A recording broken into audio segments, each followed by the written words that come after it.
సమస్త మహిమ ఘనత ప్రభావములు ఆయనకు మాత్రమే చెల్లునుగాక. ఆమేన్. దేవునికి స్తోత్రం. హల్లెలూయా. పరిశుద్ధ గ్రంథాలు తెరవండి. యోహాను సువార్త 19వ అధ్యాయం 36వ వచనం. అతని ఎముకలలో ఒకటైనను విరువబడదు అను లేఖనము నెరవేరున్నట్లు ఇది జరిగెను.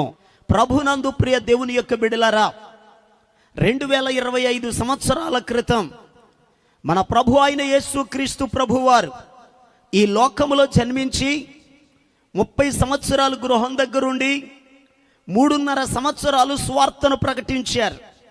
ఈ 3.5 సంవత్సరాల సువార్త పర్యటనలలో 12 మందిని శిష్యులుగా ఏర్పాటు చేసుకుని ఆయా ప్రాంతాలు తిరిగి రోగులను బాగు చేసి దయ్యాలను వెళ్ళగొట్టి అనేక మహత్కార్యాలు జరిగించి చనిపోయిన వారిని లేపి సర్వలోక పాప పరిహారార్థమై యేసుక్రీస్తు ప్రభువారు తనను తానే అప్పగించుకున్నారు.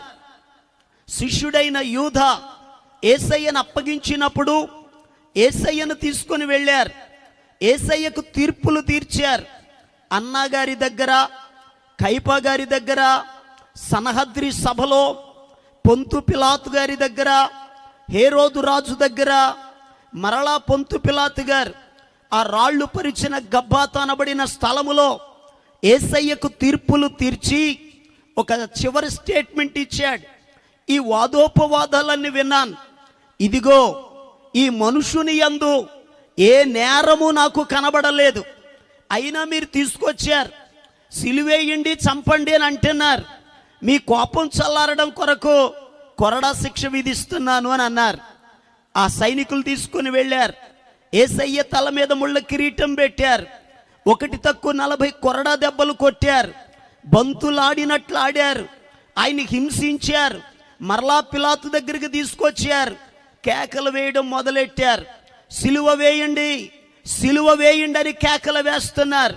వాక్యం చెప్తుంది, వారి కేకలే గెలిచెను అని రాయబడి ఉంది. వారంతా చంపండి అని కేకలేస్తుంటే పొంతు పిలాతు చేతులు కడుక్కొని యేసయ్యను వారికి అప్పగించాడు. యేసుక్రీస్తు ప్రభు వారిని వారు కొట్టుకుంటూ గొల్గతా కొండ వరకు తీసుకొని వెళ్ళారు. ఆ కొండ పైన 2 దొంగల మధ్య యేసు ప్రభు వారిని సిలువేశారు. సిలువలో వ్రేలాడుతున్న యేసయ్య ఆయన చనిపోకముందు 7 మాటలు పలికారు. తండ్రి, వీరేం చేస్తున్నారో వీరికి తెలీదు, వీరిని క్షమించు అని అన్నారు. దొంగ వైపు చూచి, నేడే నీవు నాతో కూడా పరదైసులో ఉంటావు అని చెప్పారు. తల్లి వైపు చూచి, అమ్మా ఇదిగో నీ కుమారుడు, యోహాను ఈమె నీకు తల్లి అని చెప్పారు. ఆ తరువాత ప్రార్థించారు, తండ్రి నా దేవా, నా దేవా నన్నెందుకు చేయి విడిచిపెట్టావు అని అన్నారు. లేఖనము నెరవేరునట్లు దప్పిగొనుచున్నాను అని చెప్పారు. 6వదిగా సమాప్తమైనది అని చెప్పారు. 7వ మాట, తండ్రి నీ చేతికి నా ఆత్మను అప్పగించుచున్నానని యేసయ్య ప్రాణాన్ని విడిచారు. యేసయ్య చనిపోయిన తర్వాత ఆ సమయంలో ఉన్నటువంటి పరుషయులు, ఆ శాస్త్రులు, సద్దూకైలు, అధికారులు పిలాతు దగ్గరికి వెళ్ళారు. అయ్యా, మరుసటి దినము అది విశ్రాంతి దినము, అది మహాదినం కాబట్టి ఆ సిలువలో ఉన్నటువంటి వారిని కిందకి దించాలి. ఒకవేళ బ్రతుకుంటే వారిని చంపేయాలి. కాబట్టి సైనికులను పంపించి ఆ పని చేయించండి అని అన్నారు. త్వరితంగా సైనికులు వెళ్ళారు. ఎవరైనా ముందు సులువైన పనే చేస్తారు కదా. సిలువలో వేలాడుతున్న 2 దొంగలను త్రాళ్లతో కట్టారు. యేసు ప్రభు వారిని మేకులతో బంధించారు. ఆ సమయంలో ఆ సైనికులు వచ్చి వేలాడుతున్న దొంగలను కిందకి దించి వారి కాళ్ళు, వారి చేతులు విరగగొట్టారట. పై వచనాల్లో 31వ వచనం దగ్గర నుండి మనం చదివితే తర్వాత చదువుకోనండి, ఆ విషయాలన్నీ రాయబడతాయి. ఆ యొక్క దొంగలను కిందకి దించి వారి కాళ్ళు, చేతులు విరగొట్టారు, వారిని చంపేశారు. ఆ తరువాత యేసు ప్రభు వారి దగ్గరకు వచ్చారు. యేసయ్యను చంపాలనుకునే సమయానికి ఒక సైనికుడు అంటున్నాడు, అయ్యా ఈయన ఆల్రెడీ చనిపోయాడు, ఇక వెళ్ళిపోదాం నడవండి అని అన్నారు. ఆ మాట చెప్పేటటువంటి సమయానికి ఈ లోపల మరొక సైనికుడు అన్నాడు, ఆయన చనిపోయాడో లేదో నేను చెప్తాను ఆగండి అని బల్లెముతో ఒక పోటు పొడిచాడట. వాక్యం చెప్తుంది, రక్తమును నీరును కార్యను అని రాయబడి ఉంది. సైనికులు అనుకున్నారు ఈయన చనిపోయాడు, ఇక ఆయనతో మనకి ఇక పని లేదు, మనం వెళ్ళిపోదాం నడవండి, మన పని అయిపోయింది అని అనుకున్నారు. పరిశుద్ధ గ్రంథంలో రాయబడిన మాట ఏమిటి అని అడిగితే, ఆయన ఎముకలలో ఒక్కటైనను విరువబడలేదు. యేసుక్రీస్తు ప్రభు వారి యొక్క ఎముక విరువబడలేదు. ఎందుకు ఈ ఎముక విరువబడలేదు? యేసయ్య యొక్క ఎముకను గురించి మనం నేర్చుకోబోతున్నాం. ఈ ఎముక ఎవరో, ఎవరికి సాదృశ్యంగా ఉంది? ప్రియ దేవుని బిడ్డలారా, వాక్యంలో రాయబడిన మాట, ఆయన ఎముకలలో ఒక్క ఎముకైనా విరువబడలేదు. ఎందుకనగా సిలువ వేయబడిన వారిలో ఒక ప్రక్కన దొంగలు వేలాడుతున్నారు, దొంగల ఎముకలు విరవబడ్డాయి, వారి కాళ్ళు వారి చేతులు విరుగొట్టబడ్డాయని వాక్యంలో రాయబడి ఉంది. కానీ యేసుక్రీస్తు ప్రభు వారి యొక్క ఎముక విరువబడలేదు. ఎందుకు విరవబడలేదు అని అడిగితే, అదే వచనంలో రాయబడిన మాట, లేఖనము నెరవేరునట్లు. దేవునికి స్తోత్రం చెల్లిద్దాం. మొదటి విషయం, లేఖనము నెరవేర్చబడినట్లుగా ఆయన ఎముక విరవబడలేదు. మరింకొక కారణం ఉంది. పరిశుద్ధ గ్రంథాలు ఒక్కసారి తెరవండి. ఆ కారణం ఏంటో జాగ్రత్తగా ధ్యానం చేద్దాం.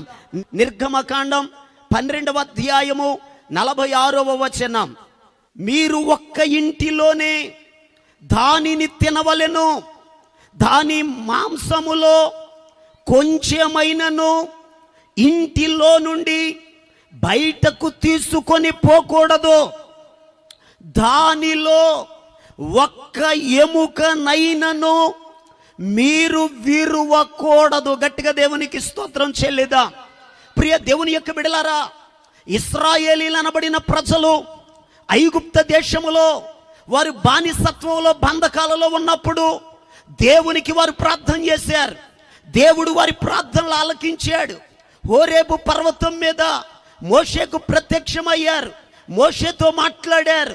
మోషే, నా ప్రజల బాధను నిదానించి చూచాను, వారిని విడిపించడానికి దిగొచ్చాను, నీవు వెళ్ళు, ఫరోతో మాట్లాడు, ఆ యొక్క ఐగుప్తులో నుండి కనానుకు నా ప్రజలను నడిపించు అని అన్నారు.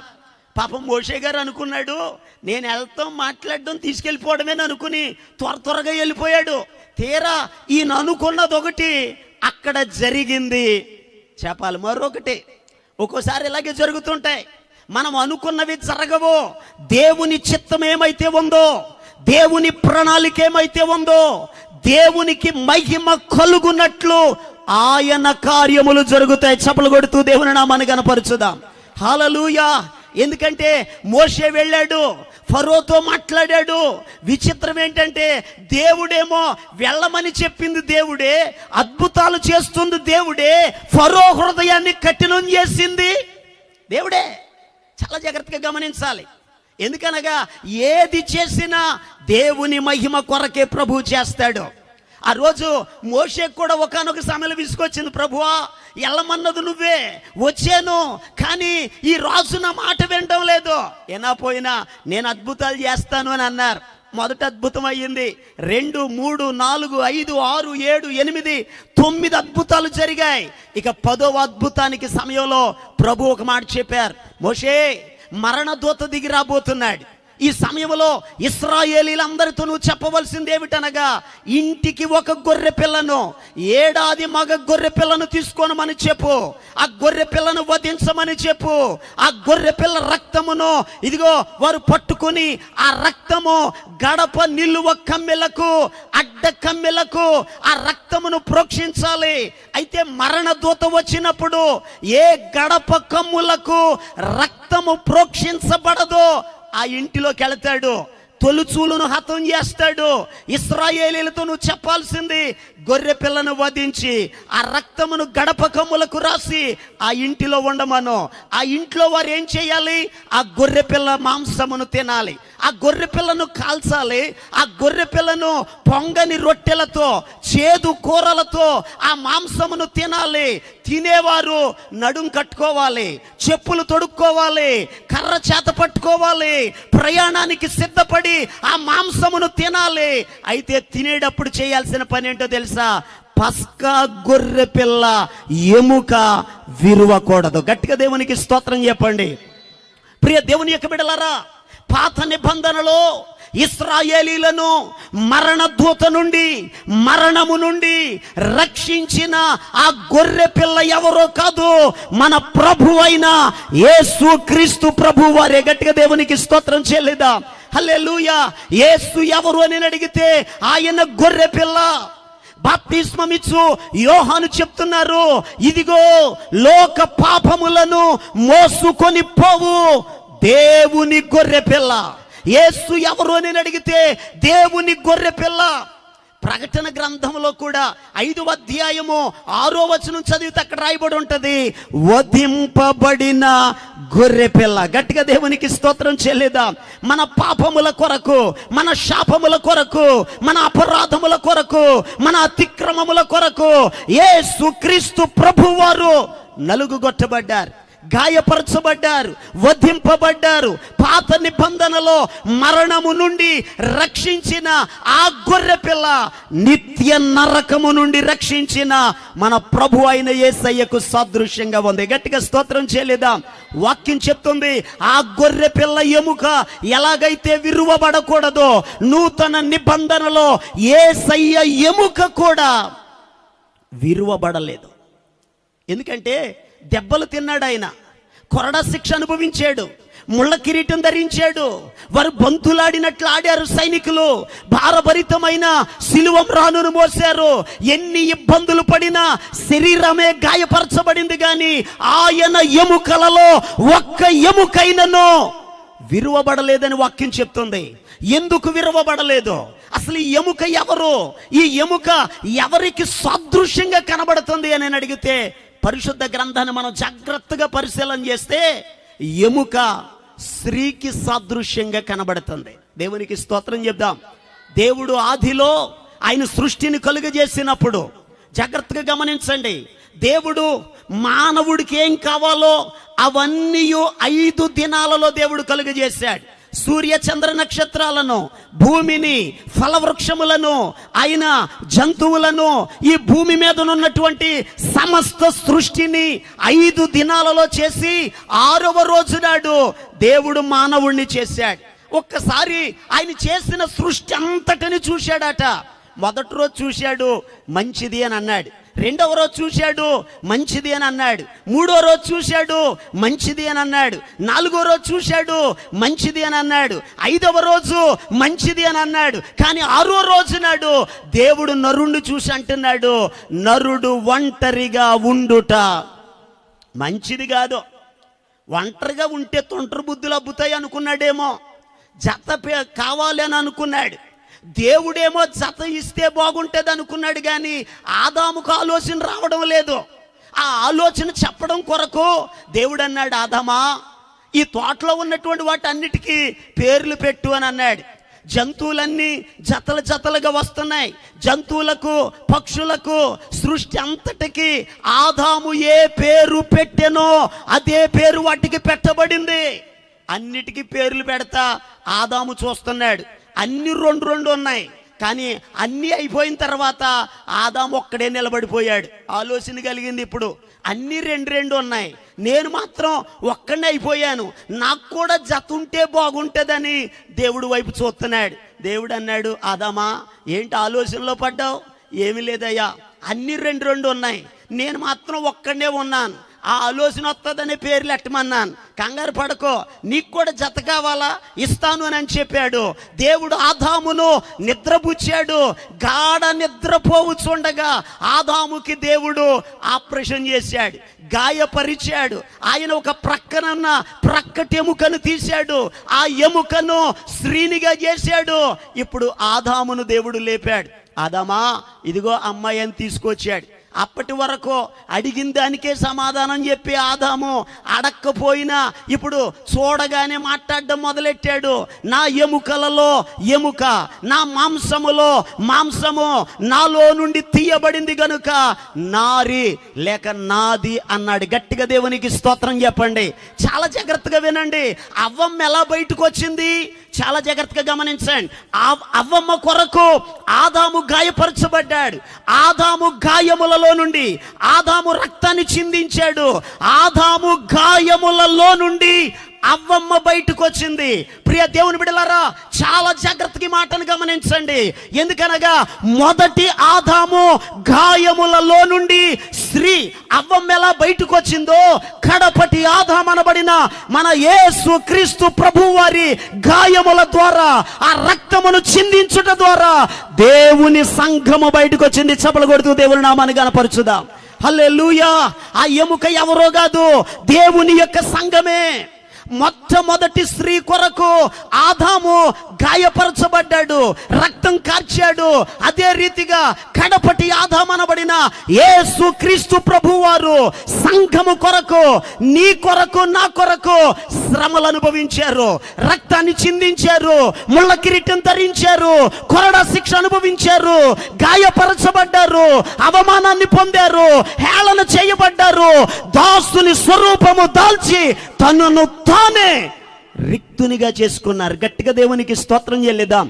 అందుకే అపోస్తులుడైన పౌలయ్య గారు అపోస్తుల కార్యముల గ్రంథం 20వ అధ్యాయం 28వ వచనంలో రాయబడి ఉంది, దేవుడు తన స్వరక్తమిచ్చి సంపాదించిన సంఘం. గట్టిగా దేవునికి స్తోత్రం చెప్పండి. హల్లెలూయా. సంఘము ఎవరిదే చెప్పాలి. అంత ఇక్కడే ఉన్నారా? సంఘము ఎవరిదే? సంఘము నాది కాదు, సంఘము మీది కాదు, సంఘము మనది కాదు. ఎందుకనగా ఈ సంఘము ఆయనదే. సంఘము కొరకు పరలోకాన్ని విడిచాడు, సంఘము కొరకు మహిమను విడిచాడు, సంఘము కొరకు దీనత్వాన్ని కలిగి ఉన్నాడు, సంఘము కొరకు దాసుని స్వరూపాన్ని దాల్చాడు, సంఘము కొరకు తనను తానే రిక్తునిగా చేసుకున్నాడు. సంఘము కొరకే తనను తాను అప్పగించుకున్నాడు. గట్టిగా స్తోత్రం చేయలేదా? వెంట్రుకలు పెరికేసినా నోరెత్తి మాట్లాడలేదు, ముఖం మీద ఉమ్మూసినా మాట్లాడలేదు, ఆయనను కొట్టినా మాట్లాడలేదు, బంతులాడినట్లు ఆడినా మాట్లాడలేదు, అవమానపరిచినా మాట్లాడలేదు, ఎగతాళి చేసినా మాట్లాడలేదు, శిలువ మ్రాను పుస్తాల మీద మోపినా నోరెత్తి మాట్లాడలేదు. ఎందుకో తెలుసా? నీ కొరకు నా కొరకు దెబ్బలు ఆయన తిన్నాడు.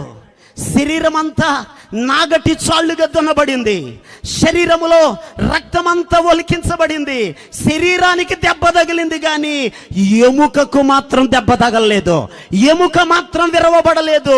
ప్రియ దేవుని యొక్క బిడ్డలారా, నిన్ను నన్ను కాపాడుట కొరకు ఆయన ఎముకగా ఆయన మనలను రక్షించుకున్నారు. గట్టిగా దేవునికి స్తోత్రం చెల్లిద్దాం. హల్లెలూయా, హల్లెలూయా.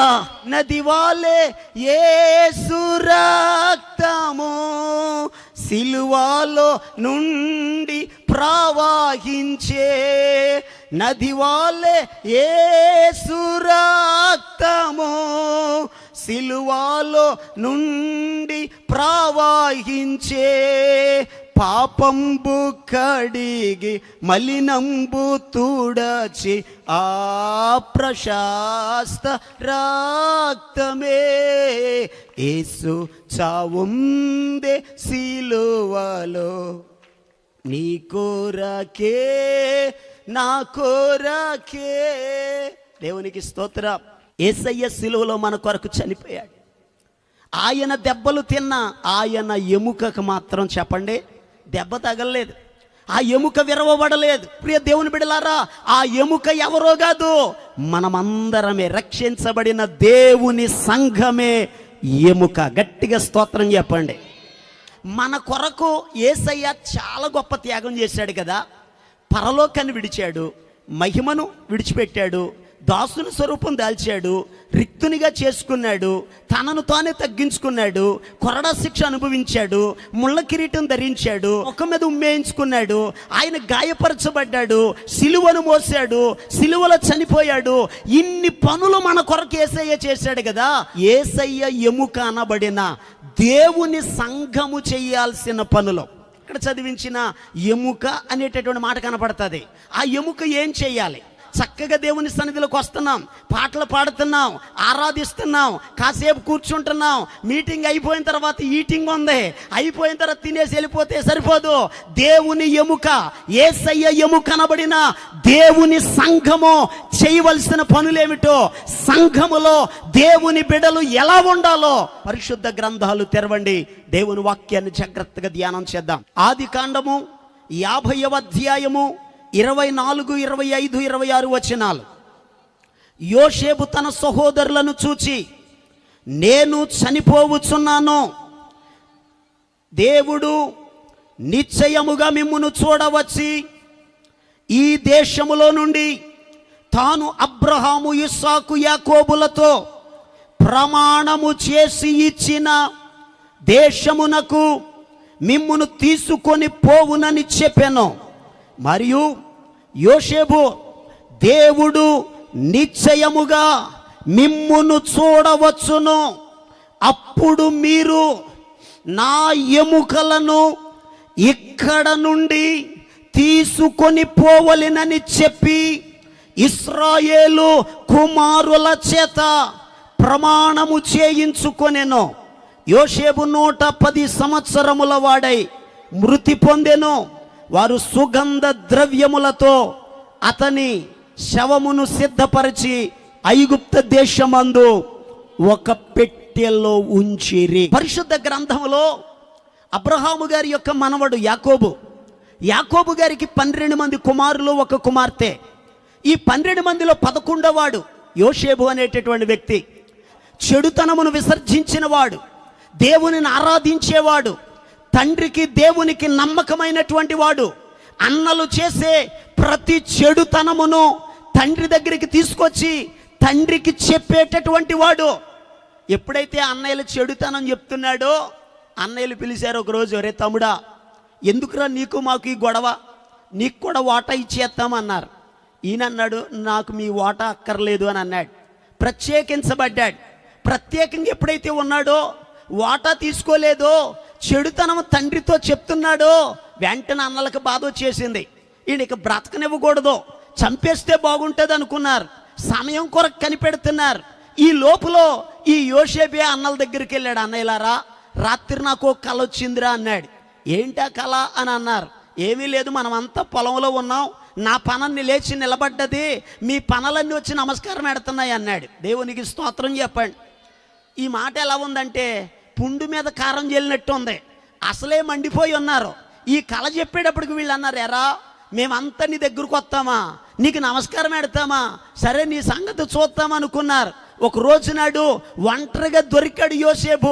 యోసేపుని పట్టుకున్నారు, కొట్టేశారు, నీళ్లు లేని గోతులో పడేశారు. పడేసిన తర్వాత ఒక ఆలోచన వచ్చింది, గొర్రె పిల్లలను అమ్ముతున్నాం కదా, ఈ గొర్రె పిల్లలను అమ్మే బదులు ఈయన్ని కూడా అమ్మేద్దాం, ఈడిక్కడ చచ్చిపోతే మనకేం కలిసి వస్తుంది అనుకున్నారు. ఆ తమ్ముడిని కూడా గోతులో నుండి తీశారు, ఇష్మాయేలీలకు అమ్మారు. అక్కడ నుండి యోసేపు ఐగుప్త దేశానికి వెళ్ళాడు. పొతిఫర్ ఇంట్లో ఉన్నాడు. అక్కడ నుండి చెరసాల్లోకి వెళ్ళాడు. అక్కడ నుండి ఐగుప్త దేశానికి యువరాజు అయిపోయాడు. గట్టిగా స్తోత్రం చెప్పండి. దేవుడే అక్కడికి నడిపించాడు. ఆ దేశంలో దేవుడు ఆశీర్వదించాడు. కరువు వచ్చింది, అన్నయ్యలు కూడా వచ్చారు. చక్కగా అన్నయ్యలు ఆ స్థలంలో స్థిరపరచబడ్డారు. యోసేపు అన్నలు తండ్రి ఐగుప్త దేశంలోనే ఉన్నారు. కొంతకాలానికి యాకోబు చనిపోయాడు. మరి కొంతకాలానికి అన్నయ్యలు చనిపోతా ఉన్నారు. యోసేపు గారి వంతు వచ్చింది. యోసేపు కూడా చనిపోయే సమయంలో ఇశ్రాయేలీయుల యొక్క తన యొక్క 12 గోత్రాల్లో ఉన్న పెద్దలందరినీ పిలిచాడు. అయ్యా, ఒక చిన్న మాట, ఏమిటి ఆ మాట అని అడిగితే వృద్ధాప్య దశ వచ్చింది, నేను కూడా చనిపోబోతున్నాను, నేను చనిపోయినప్పుడు ఈ ఐగుప్త దేశములో నన్ను పాతి పెట్టొద్దు, ఎందుకనగా మన తాత అయినటువంటి అబ్రహాముకు దేవుడు వాగ్దానం ఇచ్చాడు, ఆ కల్దీల దేశములో నుండి కనాను దేశానికి దేవుడు నడిపించాడు, ఆ దేశమును దేవుడు మనకు వాగ్దాన భూమిగా ఇచ్చాడు. ఎందుకనగా అబ్రహాము, ఇస్సాకు, యాకోబు అనబడినటువంటి మన తండ్రులు, తాతలు ఆ దేశములోనే పాతి పెట్టబడ్డారు. ఈ దేశం మనది కాదు, ఈ దేశం మనకి స్థిరం కాదు. ఏ రోజునాడైనా ఈ దేశమును విడిచిపెట్టి ఆ కనాను దేశానికి మనం వెళ్ళిపోవాలి.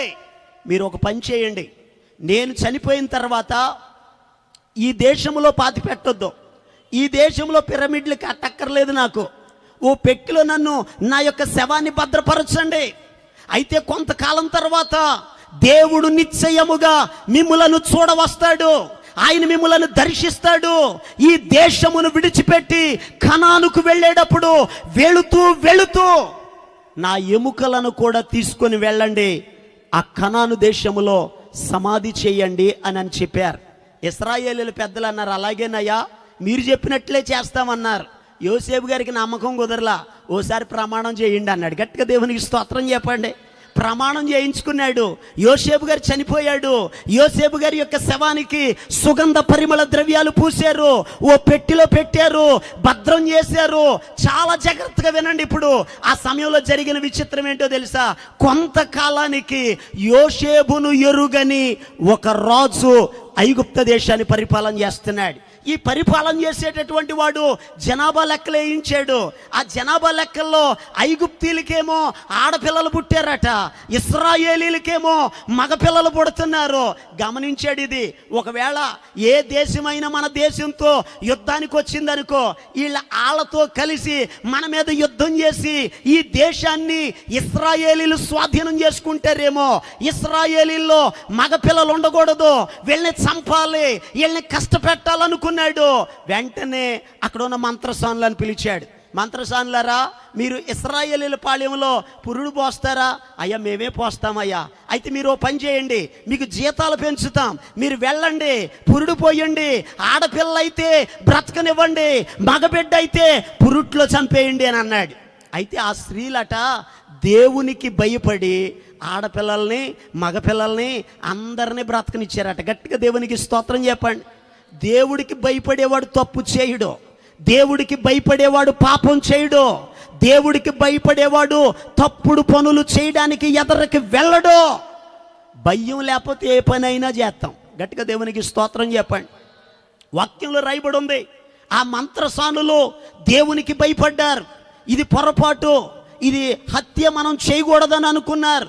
దేవుడు అందుకే వాళ్ళకి వంశాభివృద్ధినిచ్చాడు. ఆ తర్వాత రాజుగారికి గమనించాడు, ఆ మంత్రసానులు పిలిస్తే ఆ మంత్రసానులు అన్నారు, అయ్యా మమ్మల్ని ఏం చేయమంటారు? ఎందుకంటే ఆ హెబ్రీ స్త్రీలు ఐగుప్తు స్త్రీల వంటి వారు కాదయ్యా, వాళ్ళు చాలా చురుకైన వాళ్ళు, మమ్మల్ని పిలుస్తున్నారు, మేము వెళ్ళేటప్పటికే వాళ్ళే పురుడు పోసుకుని స్నానం చేయించేస్తున్నారయ్యా, మా వల్ల కాదు అని అన్నారు. ఇక రాజుగారు అన్నాడు, సైనికులను పిలిచాడు, 2 సంవత్సరాల లోపు మగబిడ్డలందరినీ నైలు నదిలో పడేయండి, ఆ ఇశ్రాయేలీల పురుషులు ఇంటికి రాకుండా చేయండి. వాళ్ళు ఇటుకలు తీసే పని ఉంది కదా, ఆ కర్రలు కొట్టే పని ఉంది కదా, గడ్డి సమకూర్చే పని ఉంది కదా, మట్టి తొక్కించే పని ఉంది కదా, ఈ రోజు నుండి చెప్పండి, డబల్ చేయాలని చెప్పండి, మట్టి ఇవ్వమని చెప్పండి, ఆ గడ్డి ఇవ్వమని చెప్పండి, కర్రలు ఇవ్వమని చెప్పండి. వాళ్ళే ఇటుకలు తీసి ఇవన్నీ సమకూర్చుకొని మరలా లెక్కకు తక్కువ కాకుండా ఇటుకలు తీయాలని చెప్పండి. ఒకవేళ మాట వినకపోతే కొట్టండి, హింసించండి, బాధించండి అని ఫుల్ పర్మిషన్లు ఇచ్చేశాడు. గట్టిగా దేవునికి స్తోత్రం చెప్పండి. పర్మిషన్లు ఇవ్వకపోయినప్పుడు కొట్టేసేవాళ్ళు ఎక్కువైపోయారు, దూషించే వాళ్ళు ఎక్కువయ్యారు, హింసించే వాళ్ళు ఎక్కువయ్యారు. ఆ రోజుల్లో ఫుల్ పర్మిషన్ వచ్చింది. ఇక ఐగుప్తీయులు, ఆ పెద్దలు ఇశ్రాయేలును ఒక ఆట ఆడుకుంటున్నారు. పురుషులనేమో హింసిస్తున్నారు, పని చేయిస్తున్నారు, కొడతా ఉన్నారు. వాళ్ళు కష్టపడుతూ ఇంతవరకు పగలే పని చేసేవాళ్ళు, ఇప్పుడు 24 అవర్స్ డ్యూటీ అయిపోయింది. పగలు రాత్రి వాళ్ళు కష్టపడి పని చేస్తున్నారు. యువతల పక్క స్త్రీల పరిస్థితి ఏమిటి అని అడిగితే వారి ఒడిలో ఉన్నటువంటి ఆ చిన్న బిడ్డలను, మగ బిడ్డలను తీసుకొని వెళ్ళి నైలు నదిలో పారేస్తున్నారు. ఒక ప్రక్కన స్త్రీలు ఏడుస్తున్నటువంటి పరిస్థితి, వేదన చెందుతున్న పరిస్థితి, కన్నీరు కారుస్తున్నారు. ఇటు పురుషులు ఏం చెయ్యాలో అర్థం కాక, దిక్కు తోచక, నిరాశలో కృంగిపోయి ఏడుస్తున్నారు. ప్రియ దేవుని బిడ్డలారా, చాలా జాగ్రత్తగా గమనించండి.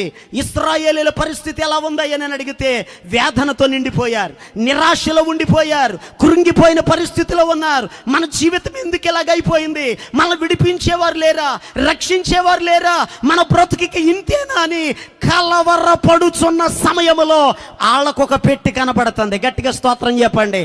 ఇదే పెట్టే అని అడిగితే ఎముకలతో నిండిన పెట్టే.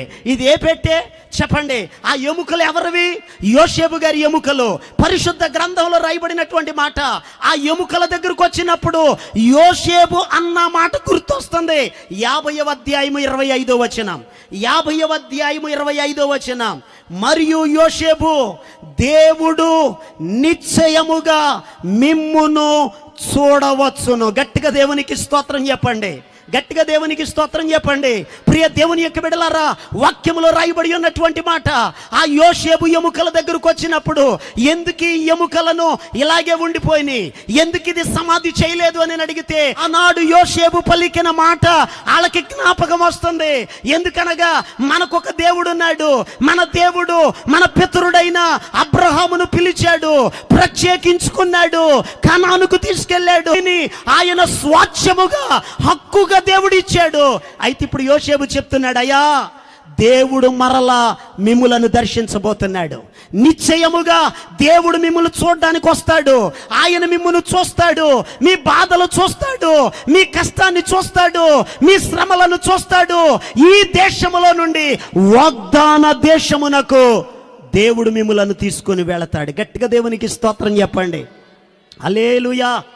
ఇశ్రాయేలీలు నిరాశలో ఉన్న దినాలవి, కృంగిపోయిన దినాలవి, కన్నీరు కారుస్తున్న దినాలవి, అవమానాన్ని పొందుతున్న దినాలవి, భార్యాభర్తలు ఏ ఒక్కరికి సంతోషము లేని దినాలవి. భార్య ఏమో బిడ్డను కోల్పోయానని ఏడుస్తుంటే, ఒక ప్రక్కన భర్త ఏమో అయ్యో నా జీవితంలో సుఖము లేదు, సంతోషము లేదు, విశ్రాంతి లేదు, ఎప్పుడు ఈ వ్యక్తి చాకిరేనని ఆ ఇటుకలు తీస్తూ ఆ స్థలములో ఏడుస్తున్న పరిస్థితి. అటువంటి ఏడుస్తున్న ప్రజలకు, నిరాశలో ఉన్న ప్రజలకు, కృంగిపోయిన ప్రజలకు, దారి కనబడని ప్రజలకు ఎముకలు ఒక అద్భుతమైన మాటను చెప్తున్నాయి. అయ్యా బాధపడొద్దు, నిరాశ చెందొద్దు, జీవితం అయిపోయిందని అనుకోవద్దు. నిశ్చయముగా దేవుడు మనలను చూస్తాడు. గట్టిగా దేవునికి స్తోత్రం చేయలేదా? హల్లెలూయా. జాగ్రత్తగా వినండి. ఎముక ఎవరికి గుర్తు అని చెప్పాను చెప్పాలి. ఎముక ఎవరికి గుర్తు? సంఘానికి గుర్తు, దేవుని ప్రజలకు గుర్తు. ఇప్పుడు దేవుని ప్రజల మధ్యలోనికి, సంఘములోనికి, మందిరములోనికి ఇప్పుడు ప్రజలు వస్తున్నారు. ఆ వచ్చే ప్రజలు ఎవరో తెలుసా? నిరాశలో ఉన్న ప్రజలు, అప్పులలో ఉన్న ప్రజలు, బాధలో ఉన్న ప్రజలు, కృంగిపోయిన ప్రజలు, వేదన చెందుతున్న ప్రజలు, ఇబ్బందులలో ఉన్న ప్రజలు. ఆ ప్రజలకు సంఘము చెప్పవలసిన మాట ఏంటో తెలుసా? అయ్యా మేము ఆరాధించే దేవుడు, మేము ప్రార్థించే దేవుడు, మేము నమ్ముకున్న దేవుడు నిశ్చయముగా చూచే దేవుడు. చప్పలు కొడుతూ బిగ్గరగా దేవుని నామాన్ని గణపరచుదాం. హల్లెలూయా. మన దేవుడు ఎవరో తెలుసా?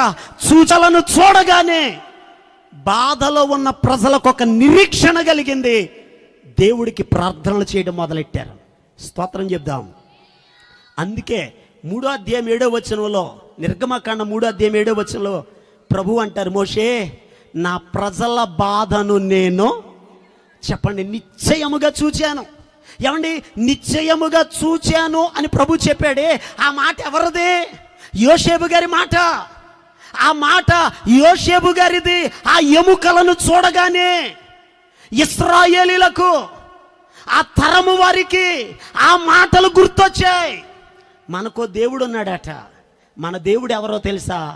మనలను చూచే దేవుడు, మనలను విడిపించే దేవుడు. ఈ బాధలలో నుండి, ఈ కష్టములో నుండి ఆయన తప్ప ఎవరో మనల్ని విడిపించలేరు. గట్టిగా దేవునికి స్తోత్రం చెప్పండి. ప్రియ దేవుని యొక్క బిడ్డలారా, చాలా జాగ్రత్తగా మాటలు గమనించండి. మన దేవుడు ఎవరో తెలుసా? బాధలలో ఉన్నావా, కష్టాలలో ఉన్నావా, శ్రమలలో ఉన్నావా, సమస్యల్లో ఉన్నావా, ఇక జీవితం అయిపోయింది అనుకున్నావా, నా జీవితంలో ఇక నేను నిలబడలేను అనుకున్నావా, చెయ్యి అందించేవారే లేరని కృంగిపోతున్నావా, ధైర్యము తెచ్చుకో. నేను ప్రకటిస్తున్న దేవుడు చూచే దేవుడు, దిగి వచ్చే దేవుడు, విడిపించే దేవుడు, మొర వినే దేవుడు, రక్షించే దేవుడు, సహాయము చేయగలిగిన దేవుడు. 40 సంవత్సరాల క్రితం మా కుటుంబ పరిస్థితి కూడా అదే. రేపల్లె ఆ ఏరియాలో అద్దంకి వరిపాలెం అనే ఒక చిన్న పల్లెటూరు మాది. మా నాయనమ్మ గారికి జబ్బు చేసింది. దాదాపుగా 8 సంవత్సరాలు చెరుకుపల్లిలో పాపారావు డాక్టర్ గారి దగ్గర హాస్పిటల్లో 8 సంవత్సరాలు ఉన్నారు. ఇప్పటికీ హాస్పిటల్ ఉంది. ఇప్పటికీ ఆ డాక్టర్ గారు బ్రతికే ఉన్నాడు. వెళ్ళి అడిగితే ఆయనే చెప్తాడు. 8 సంవత్సరాలు ఎన్ని మెడిసిన్స్ వాడినా, ఎన్ని మందులు వేసినా ఆమె రోగం తగ్గడం లేదు. అటువంటి బలహీన పరిస్థితులలో ఉన్న ఆస్తి అంతా అయిపోయింది, నిరోమయ పరిస్థితి. ఇక అనుకున్నాం, ఈవిడ్ని ఇక వైద్యం చేయించలేం, ఇంటికి తీసుకెళ్ళిపోతే మంచిది, బ్రతికినంతకాలం బ్రతుకుతుంది, ఇక చచ్చిపోతే త్వరగా మన కార్యక్రమం చేద్దాము అని అనుకుని తీసుకెళ్లారు. విచిత్రమైన సంగతి ఏంటో తెలుసా? సూరు పక్కన పడుకోబెట్టారు. ఎప్పుడు ఈరోజు చనిపోద్దా, రేపు చనిపోద్దా అని కనిపెట్టేవారే. కారణం ఏంటో తెలుసా? ఆమె వైద్యం కొరకు ఉన్నదంతా అయిపోయింది. మా తాతయ్య, మా నాన్నగారు, మా పెదనాన్న, మా బంధువులంతా కూడా ఎవరైనా ఊళ్ళో చనిపోతే అడిగేవాళ్ళు, ఎరా ఫలానోళ్ళ తాలూకేనా? అదే ఆవిడ చావల, ఆవిడ బతికే ఉంది. ఇంకా ఆవిడ బతికే ఉందా? బాగా బాగున్న వాళ్ళంతా, వయసులో ఉన్న వాళ్ళంతా వెళ్ళిపోతున్నారు, ఆవిడ మాత్రం వీళ్ళని ఇబ్బంది పెడుతుంది కానీ వెళ్తలేదు అంటున్నారు. ఈ లోపల మా ఇంట్లో ఓ పరిస్థితి. ఇంతమంది దేవుళ్ళకు మొక్కుతున్నాం, ఇంతమందిని పూజిస్తున్నాం.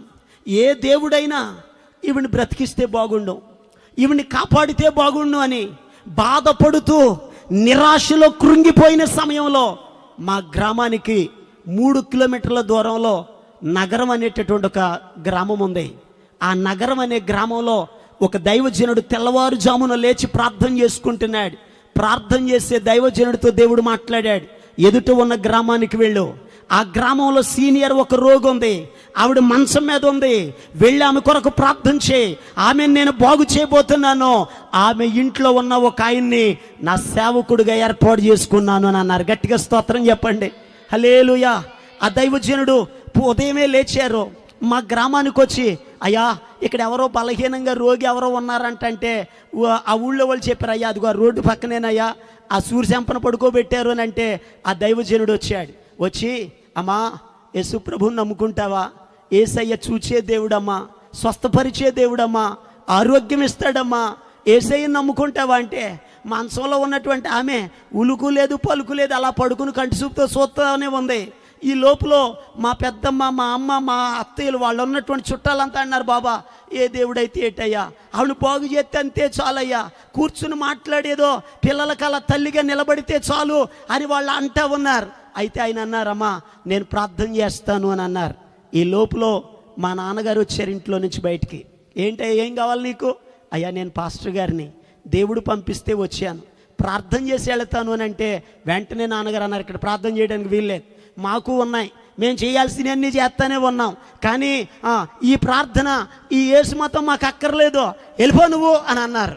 ఆయన అన్నారు, అయ్యా వెళ్ళిపోతాను, దేవుడు పంపితే వచ్చాను, ఒక చిన్న ప్రార్థన, నిన్ను ప్రార్థన చేయమంటలా, మిమ్మల్ని ఏమీ అడగట్లేదు, ఏమి ఇవ్వమంటలేదు, ఓ చిన్న ప్రార్థన చేసి వెళ్ళిపోతానయ్యా అని అన్నారు. నాన్నగారు అన్నారట, సరే అయితే సూర్య చెంపకు మాత్రం రాకు, ఆ రోడ్డు మీద ఉండి చేయాల్సిందేదో చేసుకుని అటు నుంచి అటు వెళ్ళిపో అని అన్నారు. వెంటనే ఆ రోడ్డు మీద చివరే నిలబడి ఆయన ప్రార్థన చేయడం మొదలెట్టాడు. యేసయ్యా నువ్వు పంపితే నేను వచ్చాను. ఇళ్ళు దగ్గరికి రానివ్వడం లేదు. అయ్యా ఆమెను స్వస్థపరుచని ప్రార్థన చేస్తూ ఉంటే 8 సంవత్సరాలు బట్టి లేవలేనటువంటి ఆమె మంచం మీద కూర్చుని ఊగడం మొదలెట్టింది. వెంటనే మా నాన్నగారు అన్నారు, ఏంటి ఇవిడ ఇలా లేచిపోయిందని అలాగే చూస్తున్నారు. దైవజనుడు ఆమెను పట్టుకున్నారు. ఎవరో నువ్వని అడిగితే 8 సంవత్సరాలు బట్టి ఈవిని పట్టుకుని ఏడిపింతుంది నేనే అంద. గట్టిగా స్తోత్రం చెప్పండి, హల్లెలూయా. ఎప్పుడైతే ఆ మాట అందో ఆ దైవజనుడు అన్నాడు, అయ్యా ఇందాక ప్రార్థన చేయొద్దు అన్నావు కదా, వదిలేసి వెళ్ళిపోతున్నాను అన్నాడు. గట్టిగా స్తోత్రం చెప్పండి. ఇది ఎక్కడ గొడవయ్యా? 8 సంవత్సరాలు బట్టి లేవలేనటువంటి ఆమె, ఎన్ని మందులు వేసినా ప్రయోజనం లేనటువంటి ఆమె నువ్వేదో మొదలెట్టగానే లేచి కూర్చుంది, మరి వెళ్ళిపోతే ఎలాగో, ఏదో చెయ్యి అని అన్నారు. ఆయన అన్నారు, నేను ఇక్కడ చేయను, ఈవిని మందిరం దగ్గరికి తీసుకురండి అని అన్నారు. గట్టిగా స్తోత్రం చెప్పండి. నగరంలో ఉన్న ఐపీసీ మందిరంలోనికి ఆవిడ పడుకున్న మంచాన్ని తిరగేసి ఆవిడ్ని పడుకోబెట్టి నలుగురు శవాన్ని మోసుకెళ్ళి మందిరంలో దింపారు. దైవజనుడు సంఘం అంతటికి కబురెట్టాడు. ఇప్పుడు దేవునికి స్తోత్రం చెప్పండి. సంఘం అంతా వచ్చారు, ఆమె మంచం చుట్టూ కూర్చున్నారు, ఏడవటం మొదలెట్టారు, ప్రార్థన చేస్తున్నారు, దేవుని బ్రతిమాలుకుంటున్నారు. మా నాన్న మా పెద్దనాన్న పిలిచి అన్నారట, రే ఈ కిరాతన మతం అంటే ఏడవటమేనా? మన అమ్మ కొరకు 8 ఏళ్ళు ఏడిచాం, వీళ్ళు ఎందుకు ఏడుతున్నారు అన్నాడట. మా పెదనాన్న ఏదో వాళ్ళకి డబ్బులు ఇచ్చినట్టుగా, ఒరే వాళ్ళు ఏడితే మనకెందుకు, ఏ కింద దొరికితే మనకెందుకు, మన అమ్మను మనకి జాగ్రత్తగా అప్పగిస్తే చాలురా అన్నాడట. 7 డైలాగులు ఇలాగున్నాయి. ఆ యొక్క సంఘము ప్రతిరోజు ఉదయ సాయంకాలం వస్తున్నారు, కన్నీరు కారుస్తున్నారు. అయ్యా ఈమెను చూడయ్యా, ఈమెను స్వస్థపరిచయ్యా, ఈమెకు ఆరోగ్యం దయచేయ్యా, ఆ ఇంట్లో ఒక ఆయన్ని నీ పరిచర్య కొరకు ఏర్పాటు చేయయ్యా, ఆ గ్రామానికి ద్వారాలు తెరువు ప్రభు అని ప్రార్థన చేస్తున్నారు. ప్రార్థన చేయగా ఆమెను పట్టుకున్నది వదిలిపోయింది. క్రమక్రమముగా దేవుడు ఆమెను స్వస్థపరుస్తున్నారు. 4 రోజుల తర్వాత లేచి కూర్చుంది. ఆ తర్వాత జాయిగా మందిరం తొడవడం మొదలెట్టింది. వారం 10 రోజుల తర్వాత ఇక మా నాన్న మా పెదనాన్న వెళ్ళారు. వెళ్ళగానే అయ్యగారు అన్నారు, అయ్యా ఈమెను మీ ఇంటికి తీసుకెళ్ళిపోవచ్చు అని అన్నారు. వెంటనే మా నాన్నగారు వెళ్ళి ఆమె మంచాన్ని నెత్తి మీద ఎట్టుకున్నారట. పాస్టర్ గారు అన్నారు, నోరు మూసి ఆ మంచం కిందకు దించన్నారు. గట్టిగా స్తోత్రం చెప్పండి. దించని ఇప్పుడు అన్నారమ్మా నీ మంచం నువ్వే నెత్తి మీద ఎట్టుకుని ఊరు వెళ్ళిపో అని అన్నాడు. గట్టిగా దేవుని స్తోత్రం చెప్పండి. 8 సంవత్సరాల మంచం మీద ఉన్నటువంటి ఆమె దేవుడు బాగు చేసిన తర్వాత ఆమె మంచాన్ని ఆమె నెత్తి మీద ఎట్టుకుని 3 కిలోమీటర్లు నడిచి వచ్చింది. బిగ్గరగా దేవునికి స్తోత్రం చెల్లిద్దాం, దేవుని నామాన్ని మహిమపరుద్దాం. ప్రియ దేవుని బిడ్డలారా, ఎవరు చేశారు ఈ కార్యం అని అడిగితే జాగ్రత్తగా గమనించండి. చూచుచున్న దేవుడు, ఆ చూచే దేవుడు ఎవరో తెలుసా? విడిపించే దేవుడు. ఆయన బంధకాలలో ఉన్న వారిని, దురాత్మల చేత పీడింపబడే వారిని, అప్పుల బాధలో ఉన్న వారిని, పాపములో ఉన్న వారిని, శాపములో ఉన్న వారిని, సమస్యలలో ఉన్న వారిని, ప్రతికూల పరిస్థితులలో ఉన్న వారిని చూచి విడిపించే దేవుడు. ఇప్పుడు ఎముకలు ఏం చేయాలో తెలుసా? జాగ్రత్తగా గమనించండి. ఎముక చేయాల్సిన పని, ఎవరైతే బాధలలో ఉన్నవారు దేవుని దగ్గరకు వచ్చారో నీ గురించి కాదు చెప్పాల్సింది, నీ గొప్ప కాదు చెప్పాల్సింది, నీ టాలెంట్ కాదు చెప్పాల్సింది, నీ తలాంతులు కాదు చెప్పాల్సింది, చూచే దేవుని గురించి చెప్పాలి. గట్టిగా స్తోత్రం చెప్పండి. విడిపించే దేవుని గురించి చెప్పాలి, విడుదలనిచ్చే దేవుని గురించి చెప్పాలి. వాక్యములో రాయబడి ఉంది, మనం ఆరాధన చేసే దేవుడు చూచే దేవుడు. పరిశుద్ధ గ్రంథంలో రాయబడి ఉంది, యేసుక్రీస్తు ప్రభువారు బెతెస్దా అనబడినటువంటి కోనేరు దగ్గరికి వెళ్ళారు. అది పండుగ సమయం. యేసయ్య ఆ పండుగలో కోనేటి దగ్గరికి వెళ్ళారు. అనేక మంది ఆ పండుగలో చాలా చక్కగా సంతోషించడానికి వెళుతున్నారు, డెకరేషన్లు చూడడానికి వెళుతున్నారు, ఆనందించడానికి వెళుతున్నారు, ఆరాధించడానికి వెళుతున్నారు, చాలా చక్కగా సంతోషపడడానికి అందరూ వెళితే యేసయ్య దేవాలయంలో లేరు, కోనేరు దగ్గర ఉన్నారు. ఎందుకో తెలుసా? ఆ కోనేరుకి 5 మంటపాలు ఉన్నాయి. ఆ కోనేరు దగ్గర రోగులు, అనేక మంది బలహీనులు, అనేక ప్రతికూల పరిస్థితుల్లో ఉన్నవారు ఉన్నారు. అక్కడ ఆ కోనేరుకో ప్రత్యేకత ఉంది. దేవదూతలు వస్తాయి, నీళ్లు కదిలిస్తాయి. ఎవడు మొదట దిగుతాడో దిగునోడు బాగుపడతాడు. గట్టిగా దేవునికి స్తోత్రం చెప్పండి. హల్లెలూయా. చాలా మంది వస్తున్నారు, దేవదూతలు వస్తున్నాయి, నీళ్లు కదిలిస్తున్నాయి, బాగుపడి వెళ్ళిపోతున్నారు. ఆ కోనేరు దగ్గర ఒకడున్నాడు, 38 ఏండ్ల బట్టి సీనియర్ మోస్ట్ రోగి అన్నమాట. గట్టిగా స్తోత్రం చెప్పండి. వచ్చాడు పాపం. వచ్చినోడు ఆడికంటే వెనకాల వచ్చిన వాళ్ళంతా బాగుపడి వెళ్ళిపోతున్నారు, కానీ ఈడు మాత్రం బాగుపట్ల.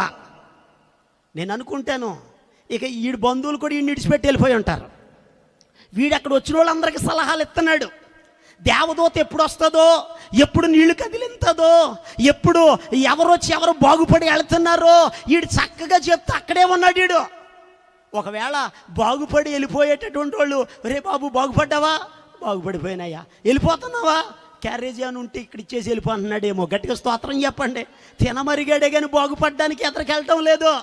జాగ్రత్తగా వినండి ప్రియ దేవుని బిడ్డలారా. యేసయ్య వచ్చి ఇప్పుడు ఎవరిని చూచాడట?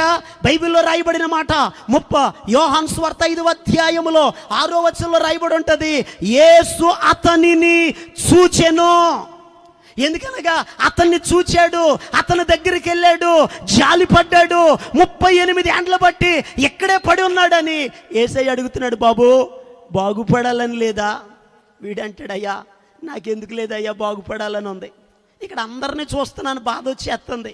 వచ్చే రోగి ఒక్కడే రావట్లేదు, బంధువులు వస్తున్నారు, స్నేహితులు వస్తున్నారు, కానీ నాకంటూ ఎవడో లేడయ్యా. నేను ఒంటరివాడిగా ఉన్నానయ్యా, అనాథగా ఉన్నానయ్యా. ఎందుకనగా దేవదూతలు వచ్చి నీళ్లు కదిలించినప్పుడు నన్ను తీసుకెళ్ళి దించడానికి నాకంటూ ఎవడో లేడు. యేసయ్య అన్నారు, నీకంటూ ఎవడో లేకపోయినా నీ కొరకు నేనున్నాను. గట్టిగా దేవునికి స్తోత్రం చెప్పండి. హల్లెలూయా. మాటలు వింటున్న ప్రియ దేవుని బిడ్డలారా, నీ ఉన్న బంధకాలలో ఒకవేళ నువ్వు కూడా అనుకుంటున్నావేమో, అయ్యా నాకంటూ ఎవరూ లేరండి, చెయ్యి అందించేవారు లేరండి, ధైర్యపరిచేవారు లేరండి, ఆదరించేవారు లేరండి, ఒంటరి వాడండి, నా పరిస్థితులు బాగోలేదండి, నన్ను పట్టించుకునేవారు లేరండి, నా బ్రతుకేమిటో నాకు అర్థం కావడం లేదని కుమిలిపోతున్నావేమో. ప్రభు నీతో మాట్లాడుతున్నాడు, నీకంటూ ఎవరున్నా లేకపోయినా నీ పక్షముగా నిలబడడానికి, నీకు చేయూతనివ్వడానికి, నీ చేయి పట్టుకోవడానికి, నిన్ను ఆదరించడానికి, నిన్ను ధైర్యపరచడానికి ప్రభు అయిన యేసయ్య ఉన్నారు. గట్టిగా దేవునికి స్తోత్రం చేయలేదా? హల్లెలూయా. సంఘము చెప్పవలసిన మాట ఇది. అయ్యా మేము ఆరాధించే దేవుడు విడువని దేవుడు, నిన్ను విడువను ఎడబాయినని చెప్పిన దేవుడు, నీ చెయ్యి పట్టుకునే దేవుడు, తోడయుండే దేవుడు, కృంగిన పరిస్థితులలో నుండి లేవనెత్తగలిగిన దేవుడు. ఎముకలు చేయాల్సిన మొదటి పనిది. ఆయన గాయపరచబడ్డాడు కానీ ఆయన ఎముకలలో ఒక్క ఎముకైనా విరవబడలేదు. ఆ ఎముక ఎవరు? దేవుని యొక్క సంఘం. ఈ ఎముక ఏం చేయాలి? యేసయ్య నీ కొరకు చాలా త్యాగం చేశాడు. నువ్వు యేసయ్య కొరకు చేయాల్సిన మొదటి పని ఏమిటో తెలుసా? సాక్షిగా బ్రతకాలి. గట్టిగా దేవుని స్తోత్రం చెప్పండి. చెప్పండి, ఎలా బ్రతకాలి? సాక్షిగా. ఆయన చూచే దేవుడని, ఆయన విడిపించే దేవుడని, ఆయన రక్షించే దేవుడని, ఆయన బాగు చేయగలిగిన దేవుడని, ఆయన నిన్ను విడువని దేవుడు. పరిశుద్ధ గ్రంథములో హాగరు అనబడినటువంటి ఆమె గర్భవతి అయినప్పుడు శారమ్మ గారు కొంచెం శ్రమ పెట్టారట. ఆమె చేతి దగ్గర నుంచి పారిపోతా ఉంది. పారిపోతున్న ఆమె దగ్గరికి దేవుని దూత దిగి వచ్చింది. ఎక్కడికి వెళ్ళిపోతున్నావు అని అడిగింది. అయ్యా నా యజమానురాలు శ్రమ పెడుతుందయ్యా, తట్టుకోలేక ఆమె చేతిలో నుండి పారిపోతున్నానంటే దేవుడి దూత అంది, నోరు మూసుకుని వెళ్ళిపో, ఆమె చేతి కింద అణిగి మణిగుండు అని అంటే ఆ సమయంలో హాగరు చెప్తుంది, నన్ను చూచిన వానిని నేను చూచాను. నేను ఒంటరిదానిగా వెళ్ళిపోతున్నాను. నా బ్రతుకేంటో నాకు అర్థం కావడం లేదు, నా పరిస్థితి ఏమిటో నాకు తెలియటం లేదు. ఆ ఒంటరి జీవితంలో నన్ను ఒక ఆయన చూచాడు. ఈరోజు ప్రియ దేవుని యొక్క బిడ్డలారా, మన దేవుడు చూచే దేవుడు. చెట్టు చాటునున్న ఆదామును చూశాడు, చెట్టు పైనున్న జక్కైని చూశాడు, చెట్టు క్రింద ఉన్న నతానేలును చూశాడు. ఈ రాత్రి నిన్ను కూడా చూస్తున్నాడు. గట్టిగా స్తోత్రం చెప్పండి. ఏ పరిస్థితుల్లో ఇక్కడికి వచ్చావో దేవుడు నిన్ను చూస్తున్నాడు. నీ కుటుంబ పరిస్థితులు ఏమిటో దేవుడు చూస్తున్నాడు. నీ బాధ ఏమయ్యిందో దేవుడు చూస్తున్నాడు. ఏ ఇబ్బందులు పడుతున్నావో దేవుడు చూస్తున్నాడు. నీ బిడ్డల పరిస్థితి ఏమిటో దేవుడు చూస్తున్నాడు. నిరాశ చెందొద్దు. నా జీవితం ఇంతేనని కృంగిపోవద్దు, కుమిలిపోవద్దు. ప్రియ దేవుని బిడ్డలారా, ఆ చూచుచున్న దేవుడు మీ కుటుంబాలలో అద్భుతాలు చేయునుగాక. దేవునికి స్తోత్రం చేయలేదా? నెంబర్ 1, మొట్టమొదటి మాట, ఆయన చూచే దేవుడని ఎముకలు సాక్ష్యం చెప్పాలి. ఇక రెండవ మాట చూడండి, పరిశుద్ధ గ్రంథంలో నుండి ఎముకలు చేయవలసిన రెండవ పని. పరిశుద్ధ గ్రంథాలను తెరచి 2వ రాజుల గ్రంథం 13వ అధ్యాయం 20వ వచనం 21వ వచనం. తరువాత ఎలీషా మృతి పొందగా వారు అతనిని సమాధిలో ఉంచిరి. 1 సంవత్సరము గడిచిన తరువాత మోయాబీల సైన్యము దేశము మీదికి వచ్చినప్పుడు కొందరు ఒక శవమును పాతిపెట్టుచు సైన్యమునకు భయపడి ఆ శవమును ఎలీషా యొక్క సమాధిలో ఉంచగా దింపిన ఆ శవము ఎలీషా శల్యముల కనగా ఎముకలకు తగిలినప్పుడు అది తిరిగి బ్రతికి కాళ్ళు మోపి నిలిచెను. గట్టిగా దేవునికి స్తోత్రం చెల్లేదా. ప్రియ దేవుని యొక్క బిడ్డలారా, ఇశ్రాయేలీల దేశములో అభిషేకం కలిగిన ఒక గొప్ప దైవజనుడు ఉన్నాడు. ఈయన రెండంతల అభిషేకం కలిగిన ఒక గొప్ప దైవజనుడు ఈయన. ఎందుకంటే ఏలియా గారికి ఒక ఆత్మ పాలైతే ఈయనకి 2 పాళ్ళ ఆత్మ ఉంది. అభిషేకించబడిన వాడు. ఏలియా గారు 7 అద్భుతాలు చేస్తే ఈయన 14 అద్భుతాలు చేశారు. ఏలియా గారి కంటే ఘనమైన సేవ చేశారు. ఏలియా గారు బ్రతుకున్నప్పుడు చచ్చిపోయిన ఒక బిడ్డను బ్రతికిస్తే దైవజనుడు చచ్చిపోయి కూడా ఒక ఆయన్ని బతికించాడు. గట్టిగా స్తోత్రం చెప్పండి. ఈ దైవజనుడు చనిపోయాడు. చనిపోతే ఈయన తీసుకెళ్ళి సమాధి చేశారు. జాగ్రత్తగా వినండి, మన సమాధులు గొయ్యి తవ్వి లోపల కప్పెట్టి మట్టి పూడ్చి చేస్తాం. వాళ్ళ సమాధులు 7 ఆకారంలో ఉంటాయి. 7 ఆకారంలో ఉన్న ఆ సమాధి లోపలికి వెళ్ళి ఆ సమాధి పెట్టిన లేక శవాన్ని పెట్టి సుగంధ పరిమళ ద్రవ్యాలు పూసి ఈ దరి ఆకారంలో కాసేపు కూర్చుని ఏడ్చి ఓ రాయి అడ్డం పెట్టి వచ్చేస్తారు. జాగ్రత్తగా వినండి, ఆ రోజుల్లో ఎలీషా ప్రవక్త చనిపోయి సంవత్సరం అయ్యింది. ఆ సంవత్సరం తర్వాత ఇశ్రాయేలీలో ఒక ఆయన చనిపోయాడు. వాడిని తీసుకెళ్తున్నారు సమాధి చేయడానికి. ఈ లోపల ఇశ్రాయేలీల దేశం మీదకి మోయాబీయుల సైన్యం వచ్చిందట. ఈ శత్రువులు ఎప్పుడైతే వచ్చారో ఈ మోసే వాళ్ళకో భయం వేసింది. ఏంటో తెలుసా, రే మనోడిని సమాధి చేయడానికి వెళ్తున్నాం, ఇంకా ఎదరికెళ్ళామనుకో ఆ సైన్యం చేతిలో పడిపోతాం. ఆ సైన్యం చేతిలో పడ్డామా ఆడు శవం కాదు, మనం శవాలం అయిపోతాం. వీడి కోసం అంత రిస్క్ ఎందుకు, త్వరగా వెనక్కి వెళ్ళిపోదాం. మరి వెనక్కి వెళ్ళిపోవడానికి ఈయన ఇక్కడ వదిలిపెట్టేద్దామంటే బాగోదు కదా. మనోడు ఏదో ఓ సమాధిలో భద్రం చేసి వెళ్ళిపోయామనుకో, అవసరమైతే వీడి యొక్క వంశస్థుల సమాధిలోనే వీడిని పెట్టాలంటే తర్వాత మళ్ళీ వద్దాం, ఆ యొక్క సమాధిలో భద్రం చేయొచ్చు. ఇక్కడ ఏ సమాధిలో పెడదామా అని చూశారు. వాళ్ళందరికీ నోటెడ్ అయిన వ్యక్తి ఎవరో తెలుసా, ఎలీషా ప్రవక్త. ప్రవక్త గారి సమాధి ఉంది కదా, అయ్యగారి సమాధిలో పెట్టేద్దాం. ఆయన సమాధి అయితే మన అందరికి గుర్తు. మరలా వచ్చిపోని మార్చుకుందాం. సైన్యం వచ్చేస్తుంది. సైన్యమునకు భయపడి త్వరగా వెళ్ళారు. ప్రవక్త యొక్క ఆ యొక్క సమాధి యొక్క రాయిని దొర్లించారు, లోపలికి తీసుకెళ్లారు. ఈ నలుగురు ఆ ఎలీషా ప్రవక్త యొక్క సంవత్సరం అయిపోయింది, శరీరం అంతా కుళ్ళిపోయింది, ఎముకలు మాత్రం ఉన్నాయి. ఆ ఎముకల మీద ఆ దైవజనుడి యొక్క దేహం మీద ఈ చచ్చిపోయినోడిని కిందకు దించారట. గట్టిగా స్తోత్రం చెప్పండి. విచిత్రం ఏంటో తెలుసా, చచ్చినోడిని కిందకు దించగానే చనిపోయిన వాడి శవము ఎలీషా ప్రవక్త ఎముకలకు తగలగానే ఆ ఎముకలలో ఉన్న దేవుని అభిషేకం, దేవుని శక్తి, దేవుని యొక్క ప్రభావం చచ్చినోడికి తాకింది. చచ్చినవాడు తిరిగి బ్రతికాడు. గట్టిగా చప్పలు కొడుతూ దేవుని నామాన్ని కనపరుచుదాం. హల్లెలూయా. సైన్యానికి భయపడి ఆయన అక్కడ పెట్టి వీళ్ళు ఇలా వెనక్కి తిరగగానే ఆ చచ్చిపోయినాడు అన్నాడు, ఒరే అన్నయ్య అప్పుడే ఆ రాయి అడ్డం పెట్టకండి, నేను కూడా వచ్చేస్తున్నాను అన్నాడు. గట్టిగా స్తోత్రం చెప్పండి. నలుగురు ఉన్నారు కాబట్టి సరిపోయింది. అవును కదా. ఎందుకంటే మన వాళ్ళకి ఎవడైనా చచ్చిపోయాడంటే కరెంటు పోతేనే భయం. చచ్చిపోయాడు అన్న సంగతి తెలిస్తేనే ఆ సాయంకాలం ఇంటి చుట్టూ లైట్లు వేసుకుని పడుకుంటారు కొంతమంది. ఎంత భయమో, బతుకుని నీడను చూసే భయపడిపోతుంటారు కొందరు. ఓ విషయం చెప్తాను, జాగ్రత్తగా వినండి. ఇలాగే పూర్వకాలం ఓ వ్యక్తి చనిపోయాడట. ఇప్పుడు ఒక మనిషి చనిపోతే ఒక్క మనిషి సెల్ ఫోన్తో అన్ని పనులు చేసేస్తున్నాడు. కానీ పూర్వం అలా ఉండేది కాదు. ఇద్దరేమో కబుర్లు చెప్పడానికి వెళ్ళేవాళ్ళు, ఒక ఇద్దరేమో సమాధి పెట్టి తేడానికి వెళ్ళేవాళ్ళు, ఒక ఇద్దరేమో ఆ గొయ్యి తవ్వడానికి ఆ పనులు పురమాయించేవాళ్ళు. ఇలా ఎవరి కాళ్ళే వంతులేసుకుని వెళ్ళి పనిచేసి ఆ సమాధి కార్యక్రమం చేసేవాళ్ళు. ఈ రోజుల్లో ఆ బాధ లేదు.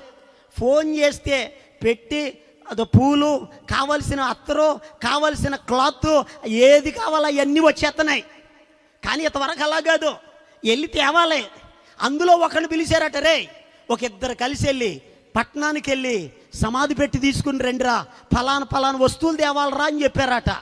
అందులో ఒకడు చాలా తెలివైనోడు, ఈడన్నాడట, ఇద్దరు ఎందుకురా, మిగతా పనులు మీరు చేయండి, నేను ఒక్కడిని సరిపోతాను అన్నాడట. మరి సరిపోతానంటే వెళ్ళైతే అని అన్నారు. ఈడు వెళ్ళాడు, సమాధి పెట్టి కొన్నాడు, కావలసిన పూలు కొనుక్కున్నాడు, వస్త్రం కొనుక్కున్నాడు, బయలుదేరి వచ్చి బస్సు కోసం నిలబడ్డాడు. ఏ బస్సోడు సమాధి పెట్టేసుకోవట్లా. ఎవడేసుకుంటాడు ఇప్పుడంటే ఆటోలు వచ్చేసాయి కాబట్టి. ఆ రోజుల్లో అవి ఏవీ లేవు. ఏం చేయాలి అర్థం కావట్లా. ఎంత చెయ్యెత్తినా ఏ బస్సోడు ఆపట్లేదు. నువ్వైతే ఎక్కువ పెట్టి మాత్రం వద్దు అంటున్నారు. ఏం చేయాలి అర్థం కాల. ఈ లోపల కరుణామయ లారీ సర్వీస్ అని లారీ వస్తుంది. ఆ లారీ వైపు చెయ్యెత్తాడు. చెయ్యెత్తితే లారీ ఆయన పాపం ప్రభువుని నమ్ముకున్న ఆయన కదా, లారీ ఆపాడు. బాబు ఎక్కే అని అన్నాడు. నేనే కాదయ్యా, నాతో పెట్టుంది అన్నాడట. పెట్టా, అయితే నువ్వు ఎదరకొద్దు, వెనకాల ఖాళీయే, వెనకాలకి ఎక్కే అని అన్నాడు. పెట్టి ఈడు వెనకాలకి ఎక్కారు. లారీ కొనసాగుతుంది. ఆ ఊరు దాటింది, మరో ఊరు దాటింది. జాయిగా వర్షం పడ్డం మొదలెట్టింది. గట్టిగా స్తోత్రం చెప్పండి. ఎందుకంటే చినుకులు ఆడుతున్నాయి. చినుకులు ఆడుతుంటే వీడికి డౌట్ వచ్చింది, అరే ఎప్పటికైనా పెట్టులో పడుకోవాల్సిన వర్షం వస్తుంది, ఇలాగే ఉన్నాను అనుకో తడిసిపోతాను, తడిసిపోయి రొంపట్టి జ్వరం వచ్చింది అనుకో మా ఓడి శివరయాత్రకు నేను కనపడను. కాబట్టి అలా కాదు, కాసేపు అక్కడ తల దాచుకుంటే సరిపోద్దని జాయిగా మూత లేపాడు. ఈడెళ్ళి పడుకున్నాడు, మూత జాయిగా పైన వేసుకున్నాడు. జాగ్రత్తగా వినండి. మూత వేసుకున్నాడు, చినుకులు పడుతున్నాయి, లారీ ఎదరగా సాగుతుంది. కొంచెం ఎదరకెళ్ళేటప్పటికి ఇంకొకడు చెయ్యెత్తాడట. చెయ్యెత్తగానే డ్రైవర్ అన్నాడు, ఒరే బాబు వెనకాల కూడా ఉన్నాడు కదా, వెనక్కెక్కే అని అన్నాడు. ఆడి ఎగిరి లోపల దూకాడు. లారీ స్టార్ట్ అయ్యింది. దూకునోడు అటు ఇటు చూసి అలా కిందకు చూశాడట. ఏం కనపడుతుంది? పెట్టి కనపడుతుంది. వీడు వెంటనే వెనక్కి వెళ్ళిపోయాడు. వెనకాల నిలబడి ఇంతకీ పెట్టి ఖాళీ పెట్టా లోపల కానీ ఏమన్నా శవం ఉందా? వీడి కంగారు వచ్చేస్తుంది. ఎక్కగా ఈ లారీయే ఎక్కాలా, కాసేపు ఆగితే బస్సు వస్తుంది కదా, నాకు తొందర ఎక్కువ, ఎందుకు వచ్చింది బాధ అని టెన్షన్ పడిపోతా ఆ చివరి నిలబడ్డాడు. ఈ లోపల ఆ ఊరు దాటగానే ఇంకొకడు చెయ్యెత్తాడు. చెయ్యెత్తగానే ఆడు ఎక్కాడట. డ్రైవర్ అన్నాడట, వెనక్కి వెళ్ళిపో అని అన్నాడు. ఆడు ఎగిరి ఈ వెనక్కి ఆ వెనకాల దిగాడాడు. దిగేటప్పటికి అటు ఇటు చూస్తూ ఉంటే అవతల పక్క చివరినే భయంతో చచ్చిపోయేటట్టున్నాడు ఒకడు. కంగారుగా చూస్తున్నాడు, పిచ్చి పిచ్చి చూపులన్నీ. బెదరో ఏంటి అన్నాడట. ఏమి లేదు అలా అన్నాడట. ఎదరేముంది? పెట్టుంది. నీదేనా అన్నాడట. దానికి నాకు సంబంధం లేదన్నాడట. గట్టిగా స్తోత్రం చెప్పండి. జాగ్రత్తగా వినండి. సంబంధం లేదా? ఏంటి పరిస్థితి? ఖాళీదేనా? అది అర్థం కాకే టెన్షన్ పడుతున్నాను. కంగారు పెట్టకు, బీపీ పెరిగిపోతుంది అన్నాడట. ఇద్దరు అలా నిలబడున్నారు టెన్షన్తో. విచిత్రం ఏంటంటే వీళ్ళకేమో టెన్షన్గా ఉంది, డ్రైవర్ ఏమో స్పీడ్గా తోలుతున్నాడు. లోపల ఉన్నవాడికి ఊపిరాడతల్లా. ఆడనుకున్నాడట, అసలే ఊరు దాటిపోయింది అనుకో, ఎవడో వేసుకోలేదు, ఎంతకీ వర్షం తగ్గిందో లేదో, మా ఊరు ఉందో దాటేసిందో చూద్దామని జాయిగా మూతలా పైకి లేపాడట. ఆడు మూత లేపుతూ ఉంటే వీళ్ళిద్దరు కంగారు మామూలుగా కాదేక టెన్షన్ వచ్చేసింది. కేకలేయడం మొదలెట్టారు. డ్రైవర్ బాబా ఇక ఆపు బాబా, నీ లారీలో దెయ్యం ఉందని కేకలేస్తున్నారట. వీళ్ళు కేకలేస్తూ ఉంటే ఆ డ్రైవర్ అయినా దెయ్యం ఉండటం ఏంటేనని అనాలి కదా. వెంటనే రోడ్డు కట్టంగా ఆపి ఆ డ్రైవర్ ఇంజిన్ కూడా ఆపకుండా ఆ డోర్ తీసుకుని దూకేసి పారిపోతున్నాడట. ఆడు పారిపోతూ ఉంటే వీళ్ళిద్దరు ఆగుతారా? వీళ్ళిద్దరు కూడా దూకేశారు. డ్రైవర్ వెనకాల బాబోయ్ దెయ్యం అని పరిగెడుతున్నారట. ఎంతకి పెట్టిలో ఉన్నవాడు కంగారు వచ్చింది, బాబోయ్ ఈ లారీలో దెయ్యం ఉందంటని. ఆడు కూడా దూకి వాళ్ళ ముగ్గురు వెనకాల అడ్డాడట. జాగ్రత్తగా వినండి. వీళ్ళు భయపడేది ఎవరిని చూసి? ఇంతగా బతుకున్న వాడిని చూసి. జాగ్రత్తగా వినండి. ఆ రోజు ఎలీషా ప్రవక్త గారి యొక్క ఎముకలకు చచ్చినోడు తగలగానే చెప్పండి, చచ్చినోళ్ళలోకి ఏమొచ్చింది? జీవం వచ్చింది. ఆ జీవంతో వాడు బ్రతికాడు. వెంటనే సురక్షితంగా బయటకు వచ్చేసాడు. గట్టిగా దేవునికి స్తోత్రం చెప్పండి. జాగ్రత్తగా వినండి. ఎముక చేయవలసిన పని ఏంటో తెలుసా? ఇక్కడ వాక్యంలో రాయబడి ఉంది, ఎముక చచ్చిన వారిని బ్రతికించాలి. గట్టిగా దేవునికి స్తోత్రం చెప్పండి. ఎముకలు ఏం చేయాలి? ఒకటి, నిశ్చయముగా దేవుడు చూస్తాడు, విడిపిస్తాడు, రక్షిస్తాడని సాక్ష్యం ఇవ్వాలి. రెండవదిగా చచ్చిన వారిని బ్రతికించాలి. మీరు అనుకోవచ్చు, అయ్యా ఇది ఎక్కడ గొడవండి, చచ్చిన వాళ్ళు మేము ఎక్కడ బతికింతామయ్యా అని చూస్తున్నారేమో. జాగ్రత్తగా వినండి. మన సంఘములలోనికి చచ్చిన వారు వస్తారు. ఎవరో తెలుసా? చూడండి, పరిశుద్ధ గ్రంథాలు తెరిచి ఎఫెసీయులకు రాసిన పత్రిక 2వ అధ్యాయము 1వ వచనాన్ని చదువుదాం. చూడండి. మీ అపరాధముల చేతను పాపముల చేతను మీరు చచ్చిన వారయ్యుండగా. గట్టిగా దేవునికి స్తోత్రం చెప్పండి.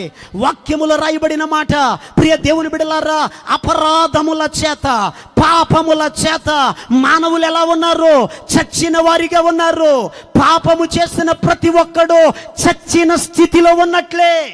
వాక్యం చెప్తుంది, ఏ భేదమును లేదు, అందరూ పాపము చేసి దేవుడు అనుగ్రహించు మహిమను పొందలేకపోతున్నారు. ఇప్పుడు ప్రియ దేవుని బిడ్డలారా, సంఘములోనికి ప్రజలు వస్తున్నారు.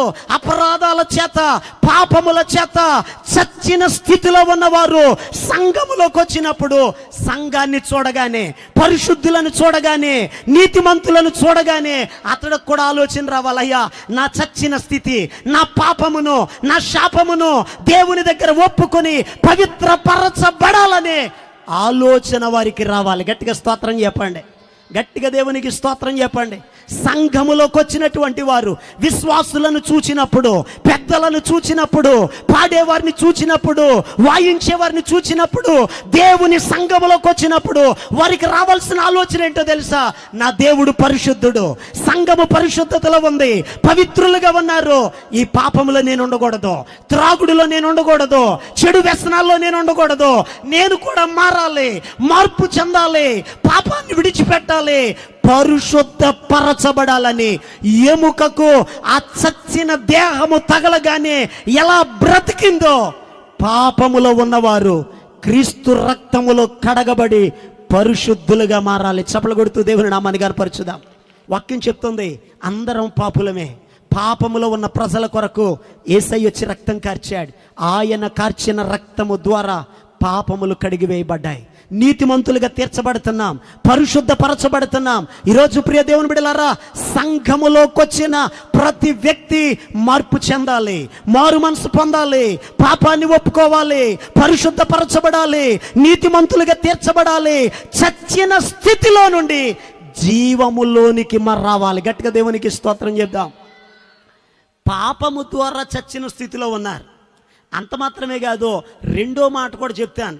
సంఘములో పాపాలు ఒప్పుకొని మార్పు చెంది మారు మనసు పొంది రక్షణ పొంది కూడా చచ్చిన వాళ్ళు కొంతమంది ఉన్నారు. గట్టిగా దేవుని స్తోత్రం చెప్పండి.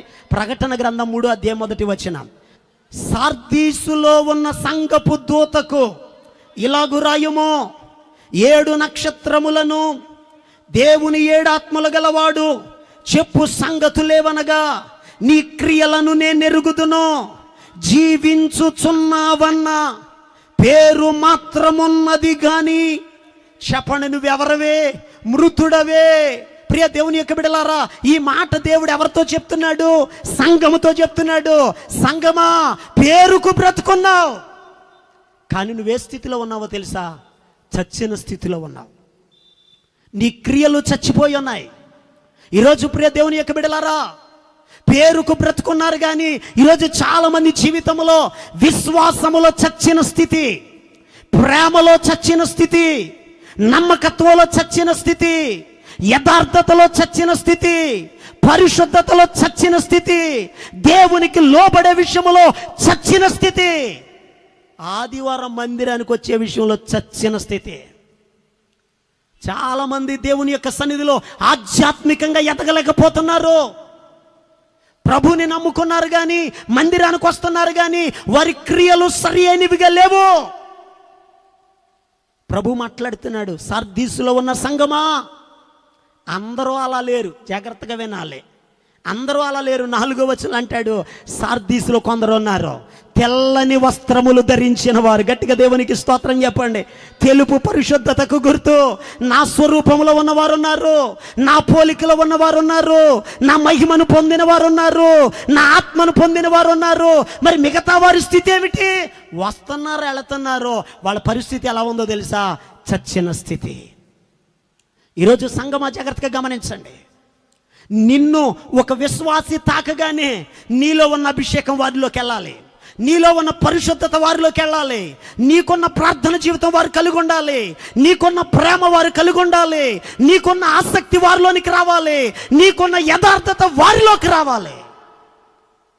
ఎలీషా చనిపోయినప్పుడు ఆయన ఎముకల ద్వారా చచ్చినోడికి ఎలా జీవం వచ్చిందో, దేవుణ్ణి నమ్ముకున్నామని చెప్తూ బ్రతుకు మారకుండా, జీవితం మారకుండా, చూపులు మారకుండా, మాటలు మారకుండా, అలవాట్లు మారకుండా, ఆచారాలు మానకుండా, సాంప్రదాయాలు విడిచిపెట్టకుండా దేవుని బిడ్డగా లోకములో బ్రతుకుతున్న విశ్వాసులు నీ దగ్గరికి రాగానే, నీ మాటలు వినగానే, నిన్ను తాకగానే నీలో ఉన్న అభిషేకం వారిలోనికి రావాలి. గట్టిగా దేవునికి స్తోత్రం చెల్లిద్దాం. ఎముకలు చేయాల్సిన పని ఏంటో తెలుసా? చచ్చిన స్థితిలో ఉన్న వారిని బ్రతికించాలి. యేసయ్య రాకడ అతి సమీపంగా ఉన్న దినాల్లో ఉన్నాం. ఇంకా చచ్చిన స్థితిలో నిర్జీవ క్రియలతో ఉండకూడదు, జీవం లేని వాళ్ళుగా ఉండకూడదు. ప్రభు త్వరగా వస్తున్నాడు, వచ్చుచున్నవాడి యొక్క ఆలస్యము లేదు. ప్రభు త్వరగా వస్తున్నాడు, సిద్ధపడ్డావా? మారు మనసుకు తగిన ఫలాలు ఫలిస్తున్నావా? ప్రియ దేవుని బిడ్డలారా, నీ ఆధ్యాత్మిక జీవితం ఎలా ఉంది? భక్తిలో ఎదుగుతున్నావా? విశ్వాసంలో ఎదుగుతున్నావా? ఆత్మీయతలో బలపడ్డావా? పరిశుద్ధ జీవితాన్ని జీవిస్తున్నావా? ప్రభు రాకడ కొరకు మెలకు కలిగి ఉన్నావా?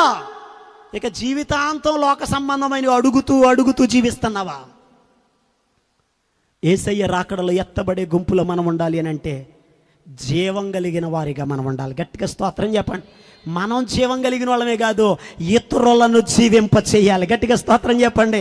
ఇతరులను భక్తిలోనికి నడిపించాలి, పరిశుద్ధతలోనికి నడిపించాలి, మందిరానికి నడిపించాలి, ప్రార్థనలో ఎదిగేటట్లు చేయాలి. ప్రభు రాకడ అతి సమీపంగా ఉన్న దినాలలో అనేకులను బలపరచాలి. యెహెజ్కేలుతో ప్రభు చెప్పిన మాట అదే కదా, నువ్వు సిద్ధపడు, నీతో ఉన్న వారిని సిద్ధపరచు. ఈరోజు సంఘమా మనం చేయాల్సిన పని అదే. ఎముక చేయాల్సిన పని ఏంటో తెలుసా? నీవు సిద్ధపడుతూ, నీవు పరిపూర్ణతలోకి వస్తూ, నీవు దేవుని చిత్తాన్ని పాటిస్తూ, నీవు దేవునికి లోబడుతూ, నీవు దేవుని ఆజ్ఞలను గైకొంటూ ఇతరులకు ఒక మాదిరిగా ఉండాలి.